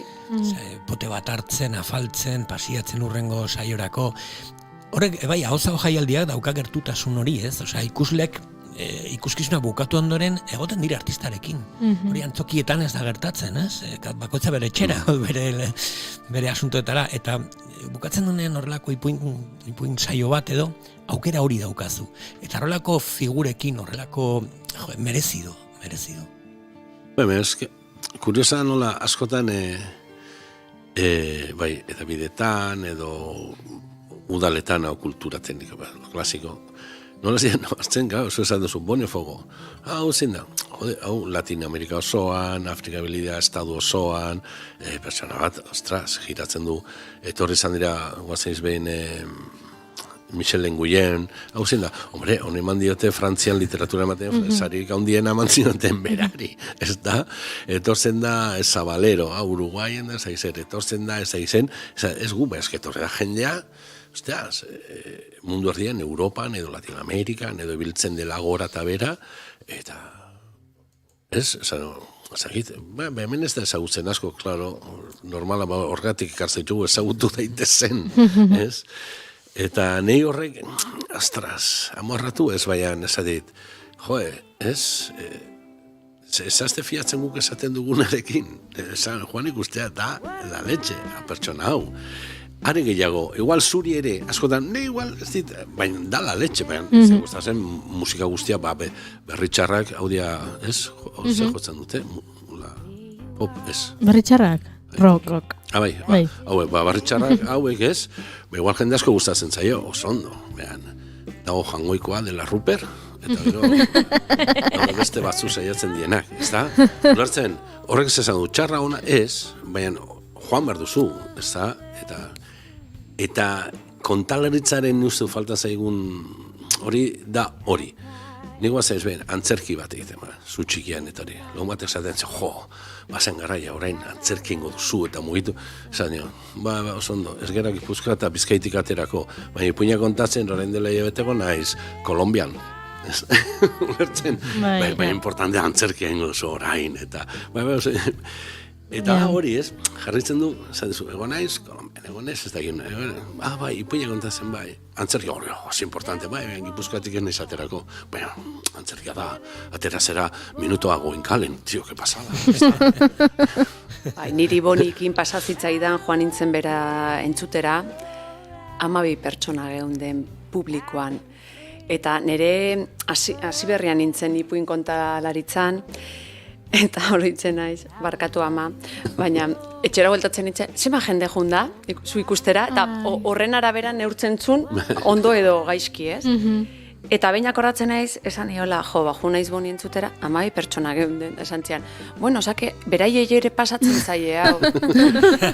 Eta orduan ninengon, Boni entzuten ipuia kontatzen da, esaten nun, 12 pertsona bakarri gaude hemen, osea, alperri galtzen ari da izugarrizko altxorra. Eta bera zeon kontatzen, 1000 pertsonen aurrean egongo balitz bezala. Osea, han geunden 12ak beretzako momentu horretan ziren pertsonarik garrantzitsuenak. Eta hori ikusi nuenean, osea, beretzako berdin zala 12, 5 edo 1000, iruditu zitzaidan, osea, hori ikasi nun arratsalde horretan berari entzuten, berdin da zenba gauden, ni hemenago zuri, ipuia kontatzen, begietara begira. Bueno, Berritxarrakek eman zuen Frantzian kontzertu bat, ikusle bakarrarentzat. Nik ere egin dut. Bueno, niretzat da... Ni tokatu zen. Behin, ez dut esango Gipuzkoako ekialdeko zein herrian. Teletrakin hasten da. Asmatu dezakegu. Olakorik ez dut esaten. Eta iparraldeare buruzko astea edo amaostegun, tal, iparraldeko kontala eskolako beste bat. Eta ekarri zuten, eta antolatzailek ere ez ziren joan. Ara? Joan nintzen ni bakarrik, eskerrak, gero eskerrak joan nintzen, zerbeza batzuk hartu genituen, eta antolatzailek ere, ez da publikoa, ez antolatzaileak ere ez ziren joan. Orduan, beti hori hortik aurrea beti hobeagoa da. Beti gora. Ni emanaldi batera, ni ere enitzen joan, imaginatu. Aztu? Aztu? Ui, aztu? Aizu, horrekoan deitu eta jungo naiz. Bueno, beste bat eguartzen hilabete lehenago. Hartuko dugu aria berriro, aria berriro. Bai, artistak. Beida ze politak dituko, Ariadnaren aria hartuko berriro. Porque greziar bat ere egongo da gurekin, jaialdian, Ifigeneia Kakridoni. Uste dut, Ifigeneia, Ines Bengoa komentatu zian behin, jaialdi batean Levanten hortik ezagutu zuen, edo egon ziren biak batera. Horrezkero, Logroñon egon zala bai, Carlesen zirkuitoan, la luna eta bueno, beti hor zegoen gure zerrendatan, como posible, eta urten, bueno, nola topaketa ebai, Euskaldunen Odisean izenburuarekin hitzaldiak izango dira, bueno, hartzen dut Ifigeneia Kakridoni, kantatzen du, kontatzen du, eta ematen dugu Ariadnaren ariaren bidez sartzen gara Euskal narratzaien topaketa. Martxoako 26 ospatuko da, marotzen, 6. edizioa, 10. urteurrenean engenun lehenengo aldiz horrelako topaketa eta hain arrakastatxoa eta hain zakit, leheno ipatu esuna, ipuin kontalarien sororidadea edo gure arteko, bueno, nexo hoiek edo bultzatzeko eta sustatzeko jarraitzen gara egiten, beti hitzaldi bat dago, 3 artista puska, bueno, eztabaidatzen duten gai bati buruz, Ifigeneia aktuatuko du guretzat, Ulises Odiseo lotura horrekin, bertsolarik izango dira, Amaia eta Oiane, eta gero izango dugu arratsaldean, los consentidos, Germán urrezko kalabaza saria, banatuko dira urrezko kalabaza sariak, eta ataungo gentil baratze alkarteak egingo digu txango mitologiko bat arratsaldean superinteresgarri. Bereiek itute beti gentilen etorrera ataunen, eta oso gutxitan ateratzen dira ataundik. Eta lortu dugu aurten, aterako da San Blas ermitatik, 10 buelta ematen iturriraino, hor dute erdiko txangoa, familiarra, umekin juteko, eta sorpresak izango dira, pertsonaje mitologikok, eta orduan, ipuña, mendia, txango, natura, ez dakit modu oso politia bukatzeko hori, eta gero los consentiosen kontzertua. Guazen, goiz hortan, hitzaldi batzuk izango dira, dorletak koordinatuta, zeintzu egongo dira. Hau, martxoako 26 da, ez azteko entzuleek, martxoako 26eko goizean hasiko da. Horixe, hitzaldi bat antolatu da. Euskaldunen Odisea irakurren nuen esan, autodeterminazio eskubideaz ariote gara, ez? Antza, greziar mitologiari buruz. Gure itaka. Hiru jakintxu datoz. Orduan, ni oso lasai nago, ze badakit beraia hitzen banda goiz oso polita izango dela. Juan Cruzi gerabide dator alde batetik, bera, berdin da zertaz, edo zer gauzaz daki, baina honetaz ere kontatuko digu, ezta? Berak besteak beste Homeroren Odisearen bertsio bat egin zuen, idatziz jasota dago, Ulisesen bidaia, ezta? Izugarrizko altxorra da bere liburua, besteak beste, liburu hau da, como el rincón del vago, ez da?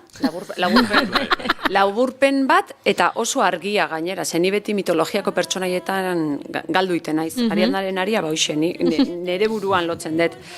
Eta liburu hau hori da, ez da? Ulisesen mitoa oso modu politean, sinplean eta oso poetikoan kontatuta, ez da? Eta desiatzenago, Juan Cruzek zer kontatuko digun. Bestetik ere, Pantxix Bidart musikaria, Azparneko musikaria gonbidatu dugu, berak azkenengo disko bat argitaratu du, eta ikuskizun bat disko horretan sartutako abestiekin, euskal poeta pila batekin, poeten letrekin osatutako disko bat lan bat egin du, eta hortik ikuskizun bat atera du, eta Odisea deitu dio, beraz, badauka lotura, ez da?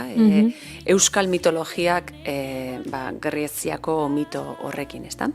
Eta bestetik, Juan Ignacio Arzuaga zuen ezaguna, ez da? Antropologoa, Kafezalea. Kafezalea da baita ere, hori da. Berari ere galdetuko diogu, berak oso ikuspegi interesantia daukalako, ez da? Gentilen inguruko eta euskal mitologiako oso aditua dana, ez da? Eta eskatuko dizkiogu zubi hoiek, ez da? Zer lotzen du greziar mitologia euskal mitologiarekin, ez da? Oso urruti daudela iruditzen zaigun arren gertutik, oso. Bai, seguraski imaginario bera konpartitzen dugu, ez da?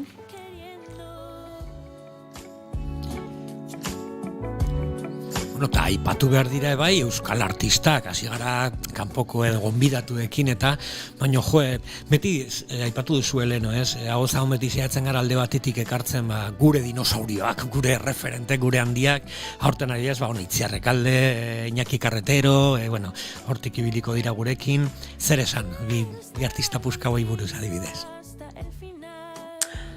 Lehenengo eta bigarren... Kostako direla. Biak araban bizi dira. Araban bizi dira eta biak kostaldeko. Eta urrezko kalabaza jasotakoak direla. Epa! Nolabait beraien ibilbide profesionala saritzeko modukoa da alako, eta saritua izan da alako. Bai, eta estiloak nik uste dute hor kontalaritzan, igual askotan fantazaigu beste artearen beste ere mutan dagoena, ez? Oda, musika zadezu, galdezu zela pop, rock, kontzerto bat, berra horrein ikusten nahi zau taldeak, Keia, taldea. Keia, ez? Eta alakoa, eta nola zautzen dut kantaria horregatik. Akustikoa, ampluje da kapela. Bai, hor badago estiloa, eta antzerkia, antzerki honalakoa, horrelakoa, eta kontalaritzan, kontalari idea. Baina, justo, ikusten muzu Itziar Rekalde edo Carretero, ikusiko duzu, estilo. Estilo ezberdina dira, kontzeptua ezberdina da, nola heltzen zaren kontalaritzara, nola heltzen diozu ipuin bati eta zergatik ipuin hau, baina zergatik horrela, eta orduan, hor somatzen da ere Itziar ikusita, harriekin egiten. Orduan, nik uste dute, hor, ze estiloa da, ez dakigu, baina estilo ezberdina. Nik uste durrengo paso izango da, igual definitzea. Ni, gustatzen zait, ez definitzea. Rock, tal. Ez da, Ruper Jangoikoa, eta besteak, aldarean dauden beste batzuk. Ez, orduan, nik uste dut hor ikusten da, nik gustatzen zaite horregatik. Eta ez da inbeste gusto kontura, ez? Gustatzen zaik gehiago gutxiago. Zu badakizu, Carretero ikusiko zuen modu bateko historia kontatzen, Rekalde ikusi, eta nik uste dut hori ere trasladatzen jakin behar dugu jendeak aukeratzeko.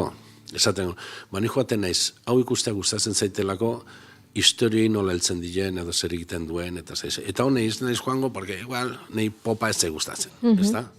Ona da, baina, nahi Bach, pues, como que no. Ez? Ona da, pero igual, aspertzen hau pixka bat, con el clavecín, el clavicordio, eta ez daki zer, ez da? Ez? Baina ez du esan, eta nik uste hori kontalaritzan berdula eta alako nengo kontalariak ekartzea ere da, kontxo hau, bakoitza bere grupi taldeak egitea, ez da? Gero, etortzen dira bai jaialdira, artista batzuk, urtez urte, oso polita da ikustea prozesua eta nola azten diren artistan bezala, ez? Zuk aipatu duzu, Maider Alzelai adibidez lehenengo urtea etorri zan, lehiakide, iten dugu lehiaketan, lehiakide. Por cierto, plazak daude lehiaketarako, apuntau. Iazko irabazlea, Nagore Leon, aurten ikuskizun batekin dator jaialdira Maider Alzelai hemendik pasa diren beste asko, ez? Iparraldeko, Katxalin eta Jokin, Saroa Bikandi, Mireia Delgado, goin dela aste batzuk hemen egon direla gurekin, ez dakit, hainbeste artista Ines Bengoaga aipatzen zuen bere blogean guain dela 15 urte zuen nire lehenengo jaialdia hau zela. Eta hortik hasi zan pixkat bidaiatzen hortik. Horrelako ez dauka zeintzurik jaialdi bat, horrelako aukerak ez badaude, ez? Askotan ikusten dugu beste jaialdiak, beste motakok, eta esaten duzu nun daude txekok, ez? Edo nun daude trampolin hori, ez dugu ikusten kanpotik trampolin hori, eta guretzat ezinbestekoa da. Bai, ni hori, ari horri heldu diot hasieran ez da, eta bai oso eskartzekoa da. Hasi berria garen neok plaza bat eukitzeko aukera eukitzea oso importantea da. Hori dalako zaiena, hastapen horietan, ez da. Eta alde horretatik, lehiaketak badauka, bere pixua, ez da. Urtero egiten den deialdi bada, ipuin kontalarien lehiaketa. Zaila da, neurtzea, ez da. Baina iruditzen zait badala agian izan daitekela aukera bat, jendea hor dagoena, ez bai horretan, izena emateko oso giro polita dagoelako gainera, eta ez da irabazi edo galdu, da aukera bat norbere burua horri ikusteko, estenatoki baten legitimatzeko, ez da. Alde horretatik, bai epaimaia eta bai entzuleak oso eskuzabala gara, eta babesten dugu estenatokian hor hastapen horietan dagoen pertsona, ez da? Eta, bueno, noiz arte da izan amateko epea, mai? Urrengo larun baten bukatzea, beraz, 10 egun, batzuk apuntatu da, baina plaza daude oraindik. Gurekin harremanetan jartzeko, intujaiabildua@gmail.com edo 6-8-8-9-0-162 intujaiteatroblogspot.com sartu ere, ez dakit bilatu hortik hau jaialdia. Ez dela naiz irratira deitu. Hoixe, edo guri galdetu eta berbidaliko zaituztegu. Zuzenean. Gaina, konkurso hori kuriosa da txarra ona, imaginatu, irabazten duenari kalabaza bate jote, ez, imaginatu. Eta ze pozik jartzen da jende. Bai. Ostia, gainontzeko ez da kalabaza ere, ez diote baten, imaginatu. Bai, sailkapena egiten da, eta gero 3 aukeratzen dira, ez da? Eta final bat egiten da, eta orduan entzulek bozkatzen dugu, zein gustatu zaigun, gehien. Azkenean oso subjektiboa da hori, ez da? Bakoitzak puntuatuko du nahi duna. Lehiaketa da, aitzakia, probatzeko gauzak, ez bakarrik hasi berrintzako bakarrik, ez? Batzutan apuntatu dira profesionalek ere, bueno, probatzeko zerbait, edo badauk aukera hau ez dut galdu nahi, edo ez dakit, oso polita da. Finalean gainera partekatzen dute holtza, profesionalekin, eta orduan izaten da ez dakit magiko, ez, gau aztezina ordizin nahi. Eta bueno, kalabaza alde asko daude barru noaindik, porque ipuin saioaz aparte, badaude ekintza paralelo batzuk, ez? Aurten adibidez hitzaldi bat izango dugu Amarotzen, Tolosako Amarotza auzoan, Aitor Ventureira idazlea, idatzi du Rutas mitológicas del País Vasco, liburu bat, txangoak egiteko familiarekin mendira, leku konkretu batzuetara, lotura handia daukaten gure mitologiarekin. Eta aitzaki perfecto familian berreskuratzeko edo sakontzeko gure mitoetan, ez? Familiek ez dugu, tabernara jomar dugu. Adoptatu nazazo jungo nazurekin. Listo. Jungo nazurekin. Eraman nazazo. Txakurrek ez dakat zeintzeko inor. Eta gero beste disiplinetako artistak ere ekartzen ditu beti, magoak egongo dira gurekin, egiten dugu gertuko magi emanaldi bat Ordiziko terrazetan, tabernetan eta musikarik egongo dira bai, oskon sentioz aipatu dugu, baina baita ere Txabeli Sierra eta Fabio Anterla, musikatuko dute lehiaketa, adibidez ipuin musikatuak izango da Maidral Zelai, Ibon Salarekin, ez dakit, uste talde gehiago daudela hortik, pixka musika pixka, magia pixka bat, beste disiplinetako asko aportatzen gaituzte bai, ipuin kontalaritzari.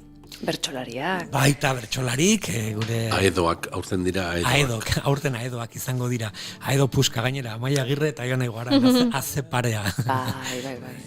Bai, oso gainera, oso gertuko disiplina da, ez da? Ozkotasuna, Euskal Herrian ozkotasunari buruz hitz egiten badegu, segurazki jende gehienari lehengo pertsolariak datozkio, ez da? Eta sintesi polita egiten duten, beraiek etorriko dira hitzaldiaren ondoren, lehen aipatu dugu Euskaldunon Odisea hitzaldiaren ondoren, beraiek egiten dute emanaldia, eta oso polita da beraiek zer jaso duten entzutea, ez da? Bai, oso gertuko disiplina, baina eraberean hain desberdina dan hori, ez da? Ze azkenean, iaia niri pentsa pasatzen zait, eta ziur nago Jose Mariri ere segurazki horregati da laipuen kontalari, ez da? Hain zailtasuna ditugu sintetizatzeko eta neurri baten sartzeko, ordubeteko ikuskizunak behar ditugu nahi deguna kontatzeko, ez da? Eta aldiz bertsolariek justo kontrako bidea egiten dute, ez da? Alik eta txikienean kontatu nahi dituzte, alik eta gauza gehien, ez da? Txapelketa da goizta arratsalde, bai, egia da. 8 ordu, Bai. Bueno, sintetismo horrekin lotuko dugu gaintxe, sintetikok izango gara ere, Kontxita Beiti Alaister sartuko da gurekin, eta erronka bat, sintetizatu eta Goiuriren ipuina, gaur izango dira June eta Goiurintzako 2 mikroipuina, bertsolaritza modun. Hauxe da gaia, Dorleta, Karrere, 2 mikroipui. Mikroipuin zer da, mikrofonora kontatu behar dutelako? Baita, mikrofonopuin. Porkeria bat okurritu zitzen mikro... Bueno, izan da. Ez nintzen guatzen. Bueno, kontatuko izet azkar-azkar, leheno kontatu historia bat, Odisea eta historia alde batetik eta bestean nola trasladatzen diren, eta nola posible Tartalo izatea, Polifemo, eta gero Grezia eta Euskal Herria ez daude hain urruti. Horan, kontatuko izet azkar resumen bat, ingo dizuet Igerabide Ulisesekin egin duen bezala, resumen bat. Naskapiz, indigenak da San Lorenzo Ibaia Ternua. Han. Euskalduna joaten zela, Eta jaso zuten, 20. mendearen hasieran, ipuin bat Naskapiz herriarena, han, Amerindioak, hango herri bat.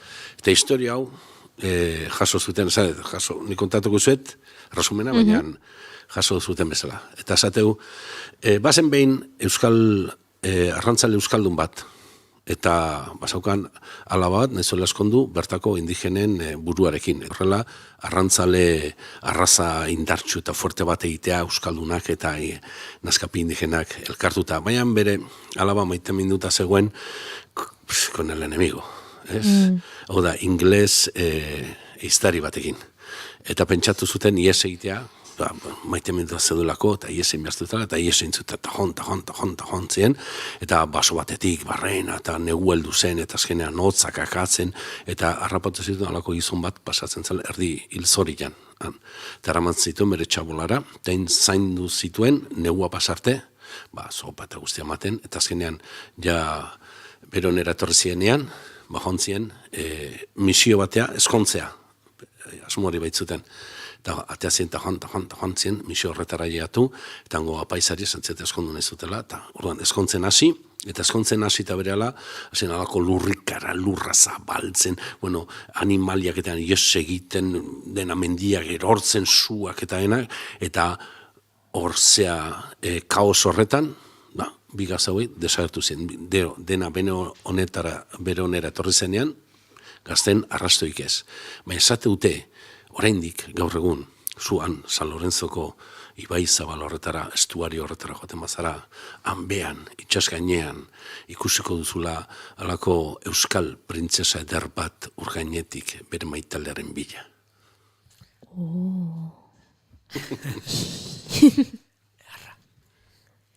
Dorleta. Zure txanda da.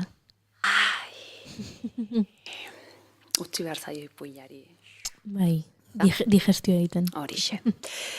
Ipui honek kontatzen du, bazala behin, zaldun bat asper egin da zegoena, bere bizitzarekin, monotonia hori puskatu nahi zuen, da esan zuen, mundua ezagutu nahi dut. Eta ala abiatu zen zaldun hau mundua ezagutzera, eta alako batean agure batekin, gizon zahar batekin topo egin zuen, Eta antxe berriketan zeudela, agureak ipui bat kontatu zion Zaldunari. Eta Zaldunak ipui hau entzun zuen esan, bai, ederra ipuia kontatu diazuna, eskerrik asko. Eta orduan agureak esan zion, ondo da, hain ederra iruditu zaizu kontatu dizudan ipuia, ordaindu egin beharko didazu, noski baietz, zenbat diru nahi dezu ipui honengatik, eta ez. Nik ez dut dirurik jasotzen ipuiarengatik. Asmatu beharko duzu beste nola bait niri ordaintzeko modua. Eta Zalduna galdetu zen, ez dakit bat, ondo da, esan zion agureak. Eta atzarekin, ting, kopetaren erdian jo, eta Zalduna xagu bihurtu zuen. Esan zion, zoaz bila, urtebete eta egun bat barru elkartuko gara berriro hemen. Eta hala, Zalduna, xagu bihurtuta, basoan zehar ibili zen urte oso bat. Eta urtea eta eguna igaro zenean, berriro biak elkartu ziren.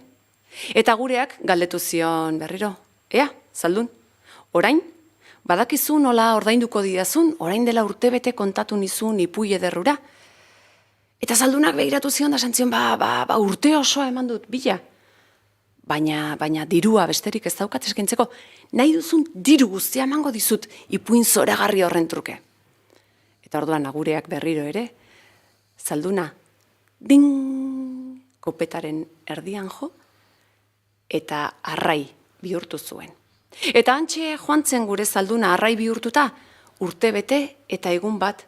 Igaro zituen errekak eta igaro zituen korritu zituen itsasoak. Eta urte bete eta egun bat igaro ondoren, berriro ere topo egin zuen agurearekin. Eta berriro ere galdetu zion, ea, badakizu orain, nola ordainduko didazun ipuinora. Eta Zaldunak esan zion, begira, itsaso guztiak korritu ditut. Eta benetan, nire ondasun guztiak emango dizkizut ipuin zoragarri horren truke. Ez ba. Eta berriro ere, bere atzarekin Zaldunari kopetaren erdian eman, eta bele zahar bihurtu zuen. Eta horrela joan zen berriro ere gure Zaldunan gaztea, bele zahar bihurtuta. Eta zeharkatu zituen zeru pila bat. Iritsi zen negua eta neguarekin batera hotza. Eta antzegoen gure bele zaharra hotzak dardara. Eta ikusi zuen basoaren erdian etxe bat. Eta etxe hartatik, tximineatik keia irtetzen zela, eta bertara gerturatu zen, berotasun pixka baten bila. Eta tximinearen ondoan zegoela ikusi zuen etxe barruan, eztei ospakizun bat ospatzen ari zirela. Eta atentuz entzuten jarri zen.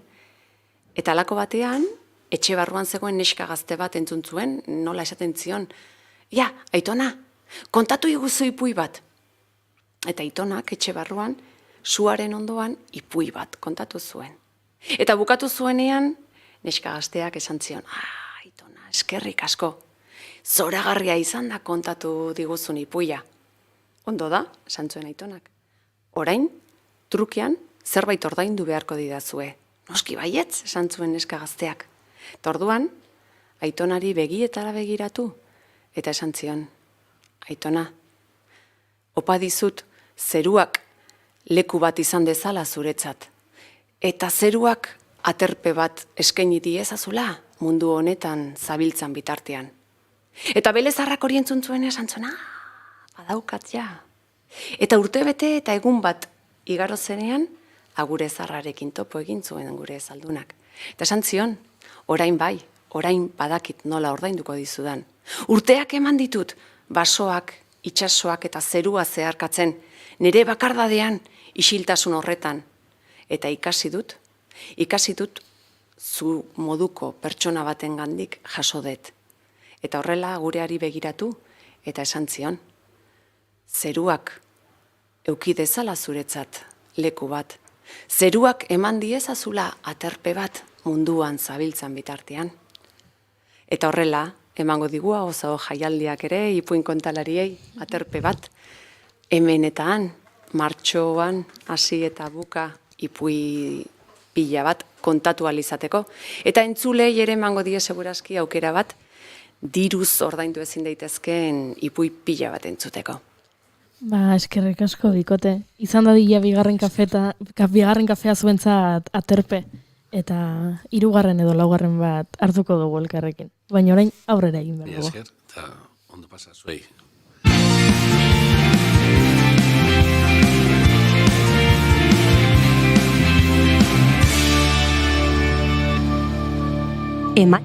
Emaiozu bigarren aukera bat egunari. Naiz irratian, bigarren kafea.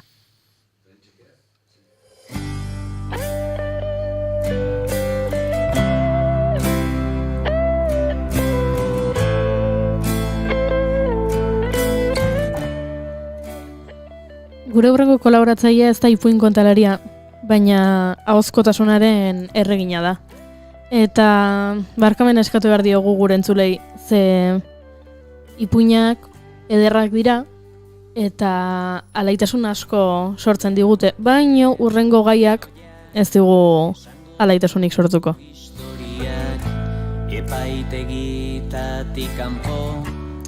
Gure gonbidatuek mikroipuin bana bota digute eta nik Mikel Sotoren Suak piztuen direnean liburutik pasartetxo bat irakurriko dizuet.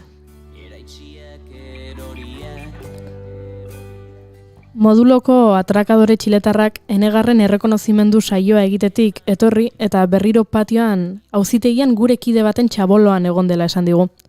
Zeri buruz ari zen zehatz jakin gabe, nola jakinduen eta zein kiderena zen galdetu diogunean, goiza, pareta guztietan dena ukatu idatzia zuen baskoaren ziegan eman duela esan digu. Guk buruarekin baiezko egin diogu. Euskaldun baten ziega dela hori Espainiako Auzitegi Nazionalean.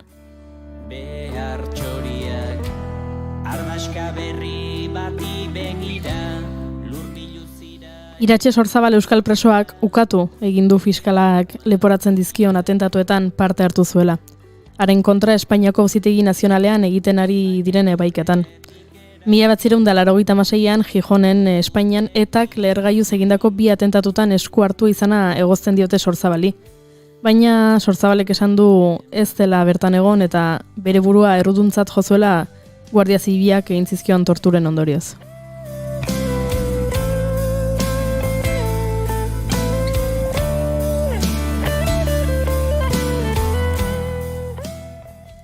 Eta joan zen Euskal Herriko torturaren eguna, eta aipatu gabe utzi genuen, baina Kontxita Beitiak zerbait aipatu nahi duela esan digu, eta guk beti jaramon egiten diogu, nola ez, gure andereño maiteari. Arratsaldeon, Kontxita. Kaixo, arratsaldeon. Ondo entzuten algo dituzu? Arrazoia dezuten, dan ez da parre, Eta parre egiteko gogoa ere gaur pasatzen ari gera Madrida begiratuta. Eta gero zuek lehiaketak eta esan dituzutenean, ni beste lehiaketa bat proposatuko nizueke. Zein nahi da gezurretan, zein nahi da egiak esaten Madriden, Casado edo Ayusok.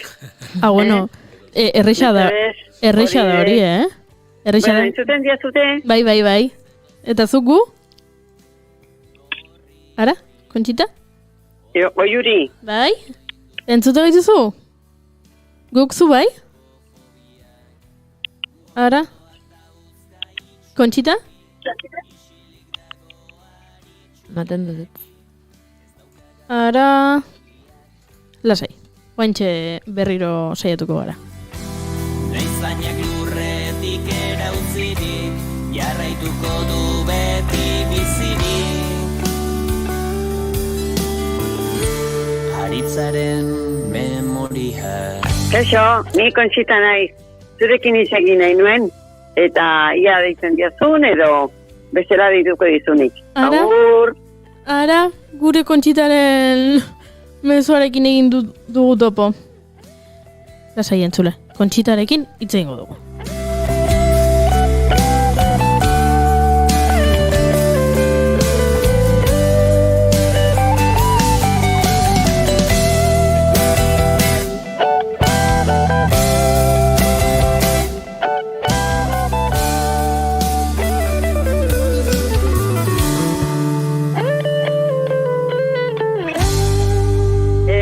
egiten ari nintzen eta konturatu naiz ez egola, ezen idotela entzuten. Baina orain bai, Kontxita. Orain entzuten diatzute. Orain bai, esan behar nizun, zure lehiaketa oso horreza dela. Madriden denek esaten dute gezurra. Hori entzun diatzute. Bai. Zate hori entzentu zate, bueno. Baina, parre pixka bat egiteko, balio digu. Bai. Orain, hasiko naizen kontatzen zati hontan parre gutxi. Bai. Ez dugu denborarik izango parre egiteko, inolaz ere, eta pena handia hartzeko, bai. Bai, Iratxe Zorzabali buruz hitz egin nahi dut bigostengatik. Alde batetik, joan igandean pasa, ospatu gogoratu, edo ospatu gazoiek ez dira ospatzen. Baina torturan aurkako eguna, zan. Eta horregatiko aurreko ostiralean aipatu nahi genduen horren torturatua izan zen baten historia, ezta? Eta hori Iratxe Zorzabal zan.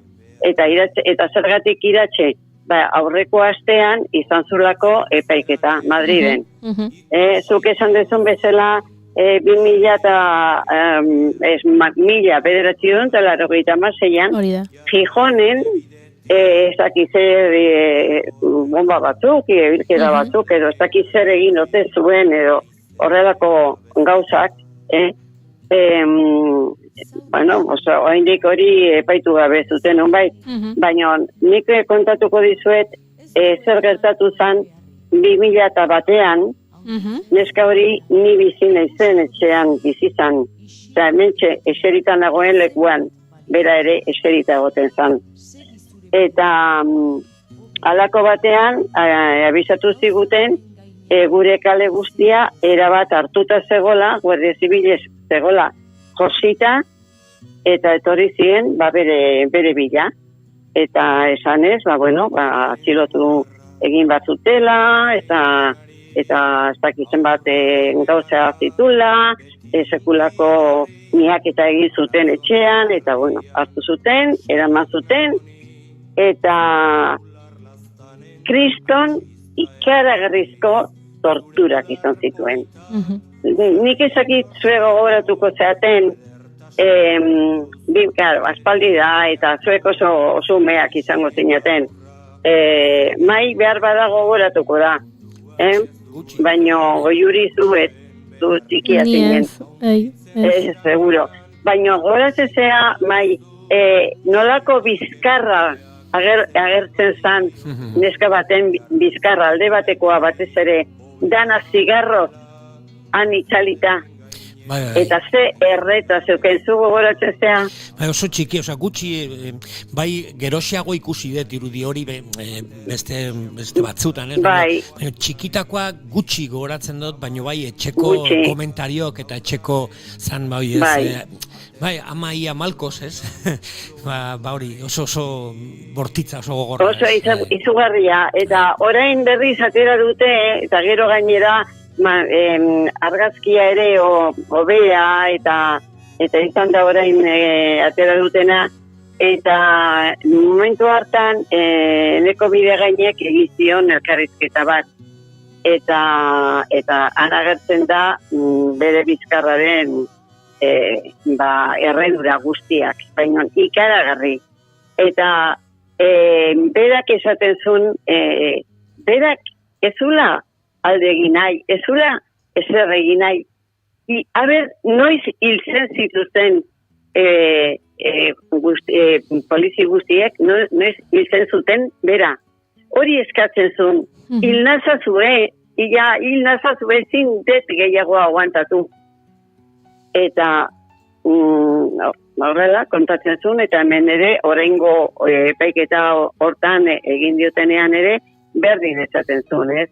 Orain beste modu batean, lasaiago, indik atxilotuta jarraitzen du, Gero libre egon zan, ura dana pasa ondoren, libre egon zan, eta gero berriz 2015 urtean, igorrin atxilotu zuten, Baigorrin, David Plarekin batera, hori behar bada gogoratuko dezute, ez? Bai, hori bai. Hori bai. Eta gero, handik, oso denbora gutxira, etaren bukaeraren azken komunikatua irakurri zuten. Bueno, nik horrelako jendeari ez nion egingo beste epaiketa bat, nik emango nioke barkamena eta gainera eskerrak, ez? Bueno, pues ja, bukatu dugu etapa ikaragarri bat bukatu dugu, eta zuek esaten nahi izate hau, izango dute baimena edo boterea hori esateko, eta ez da broma izan, hala izan da. Eta nik uste dut horrekin, persona horrekin ere jarraitzea berriz beste epaiketa. Pensatzen epaiketa horren zelan egin duten epaiketa, da 1986ko kontuetan ari dirala. Eta eskatzen diote zakizen bat urte, 46 urte, edo zakizen batan.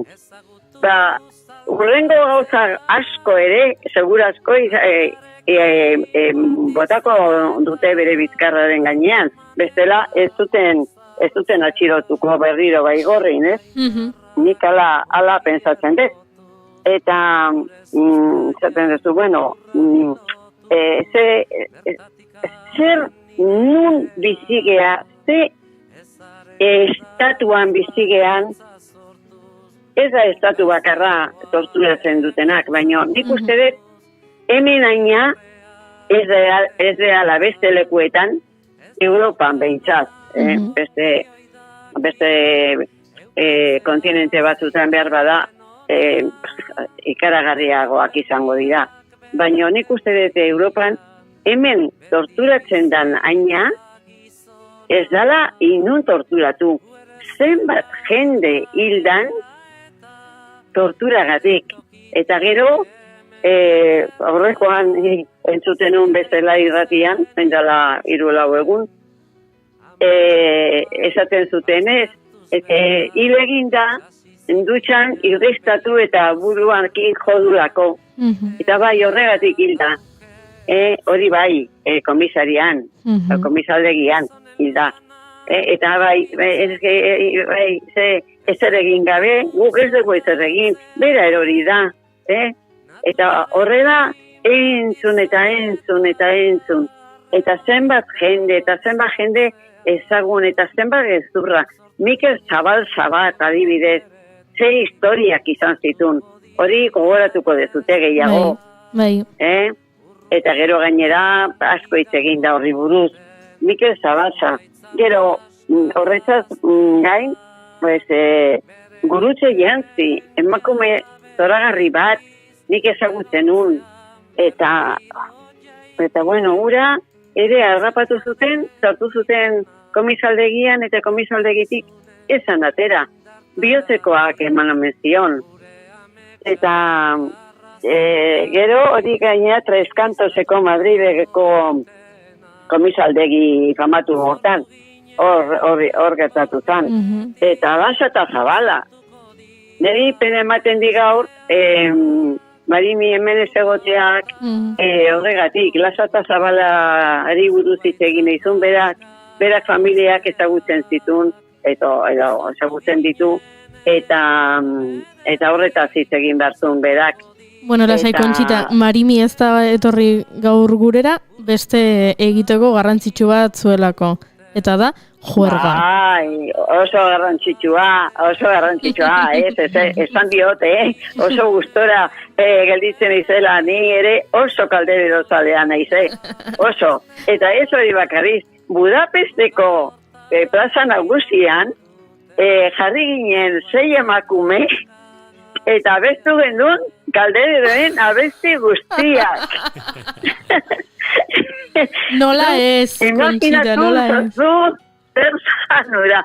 Eta gero, batzuk bazeuden, erderaz bazekitenak eta esplikatu genien, zer zien festa horiek Donostian eta konbidatu genitun Donostira etortzeko. Haze ikuskizuna. Ez egin gozuten, ala ez, handik Donostiako bideira, baina Euskal Herriera etorri gabe zeren, eta ez Euskal Herriera ere, peninsula ontara etorri gabe zeren haiedanak, eta denak egiten erderaz kastelaniaz oso ondo, baina oso ondo, eta esplikatu genienean, bueno, guretzako hijitu bezala, bueno, ordeno azin izan aldatzen. Kontuak eta horrela, bueno, hemengo esan idet, hemengo jendea, ibiltzen zan gure Euskal Herrian, eta konpontzen zitun kazuelak eta eltzeak, eta baina nik hori ezagutu dut, Zurek seguro ez da zutela ezagutu.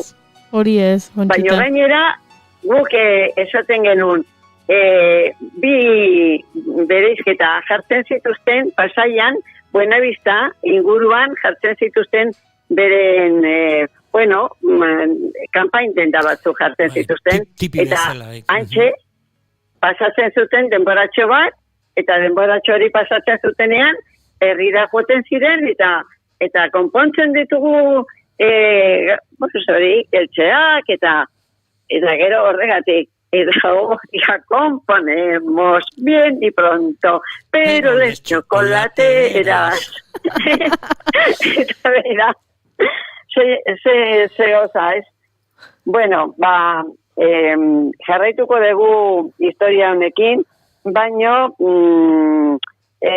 nik uste dut hala ere gaztei eta torturatuak izan diranei, galdetzen diezu, bueno, zu torturatua izan zinen, eta, bueno, torturatuak ez, bueno, zaplastako batzuk eman, edo makillakin jo, bueno, torturatu ez, ia eske, hainbeste ainoko ohitura zegoen, gazteek ere zerbait jaso behar zutela komisaldegira sartzen ziren bakoitzean, ia horrelako gauzak egiteak ez zitzaien eta ez zaien torturatuak izan dirala iruditzen.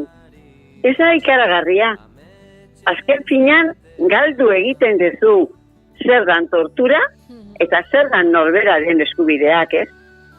Neri jotzea, zaplastako bat ematea edo makillakin ematea, edo zein buruan edo ipurdian berdi zait, ni torturatu esentituko nintzoteken. Baina normaltasunaren mugak lausotu joaten dira jasaten duzun bitartean eta geroz eta gehiago, Hori. Eta azkenian pensatzen duzu, bueno, ez da tortura izan, hori ere tortura izan da. Hori dira gure eskubideen aurkari joazen gauzak. Eta gero, urrengo egunean, libre usteko, zorionez, gehienetan ala izaten da, libre usteko, baina zure makillaka da jasota. Eta gero, eta zure nortasuna lurrazpian sartuta, egun batzutan behintzat. Hori izogarria da. Eta horren aurka, baino zu eta fuego, aurtan ez dago inolaz ere barkamenaik, Eta gainera, orain, hainbeste ainoko demokrazia santu hori etorriko zalakon zer da, hori demokrazia hori zer da? Osea, jendea torturatzea, hauek ez dira torturatuak izan frankismo garaia zer esanik ez. Baina frankismotik bat, Galindo eta kompainia, horiek beste urte batzutan egon ziren, Eta ez du guaztu behar. Bai, baina gero bai. Eta hala ere horiek nola pasatu dute zartzaroa, txedar baten bizitzen, birua bizitzeko zitzaien falta, eta gainera medaiak eta ez dakitzen bat domin, eta zenbat gauza jasota. Eta hori da gure errealitatea. Eta espero dugu mendik aurrera errealitate hori ez izatea. Eta torturan asuntoa behintzat era bat ia bukatzen dan. Conchita, eskerrik asko gai hau ekartzagatik gurera, baino 6 gainean ditugu, eta berriro diot eskerrik asko gai hau mai gainean jartzeagatik, hitz egingo dugu egun hauetan, baino asteburu ona pasa, zuk ere juerga pixka bat egin. Horixe, egingo dut, Nik ere, nire birbile bat, ateratzen ziren kalderero bezalata. Perfecto. Ba, eskerrik asko, Conchita. Eskerrik asko, agur. Ondo pasa. Agur. Eta agur gure entzulei, zuek ere asteburu ona pasa, baino 6 gainean ditugu, eta badakizue, astelenean berriz, hemen izango gara. Agur, agur!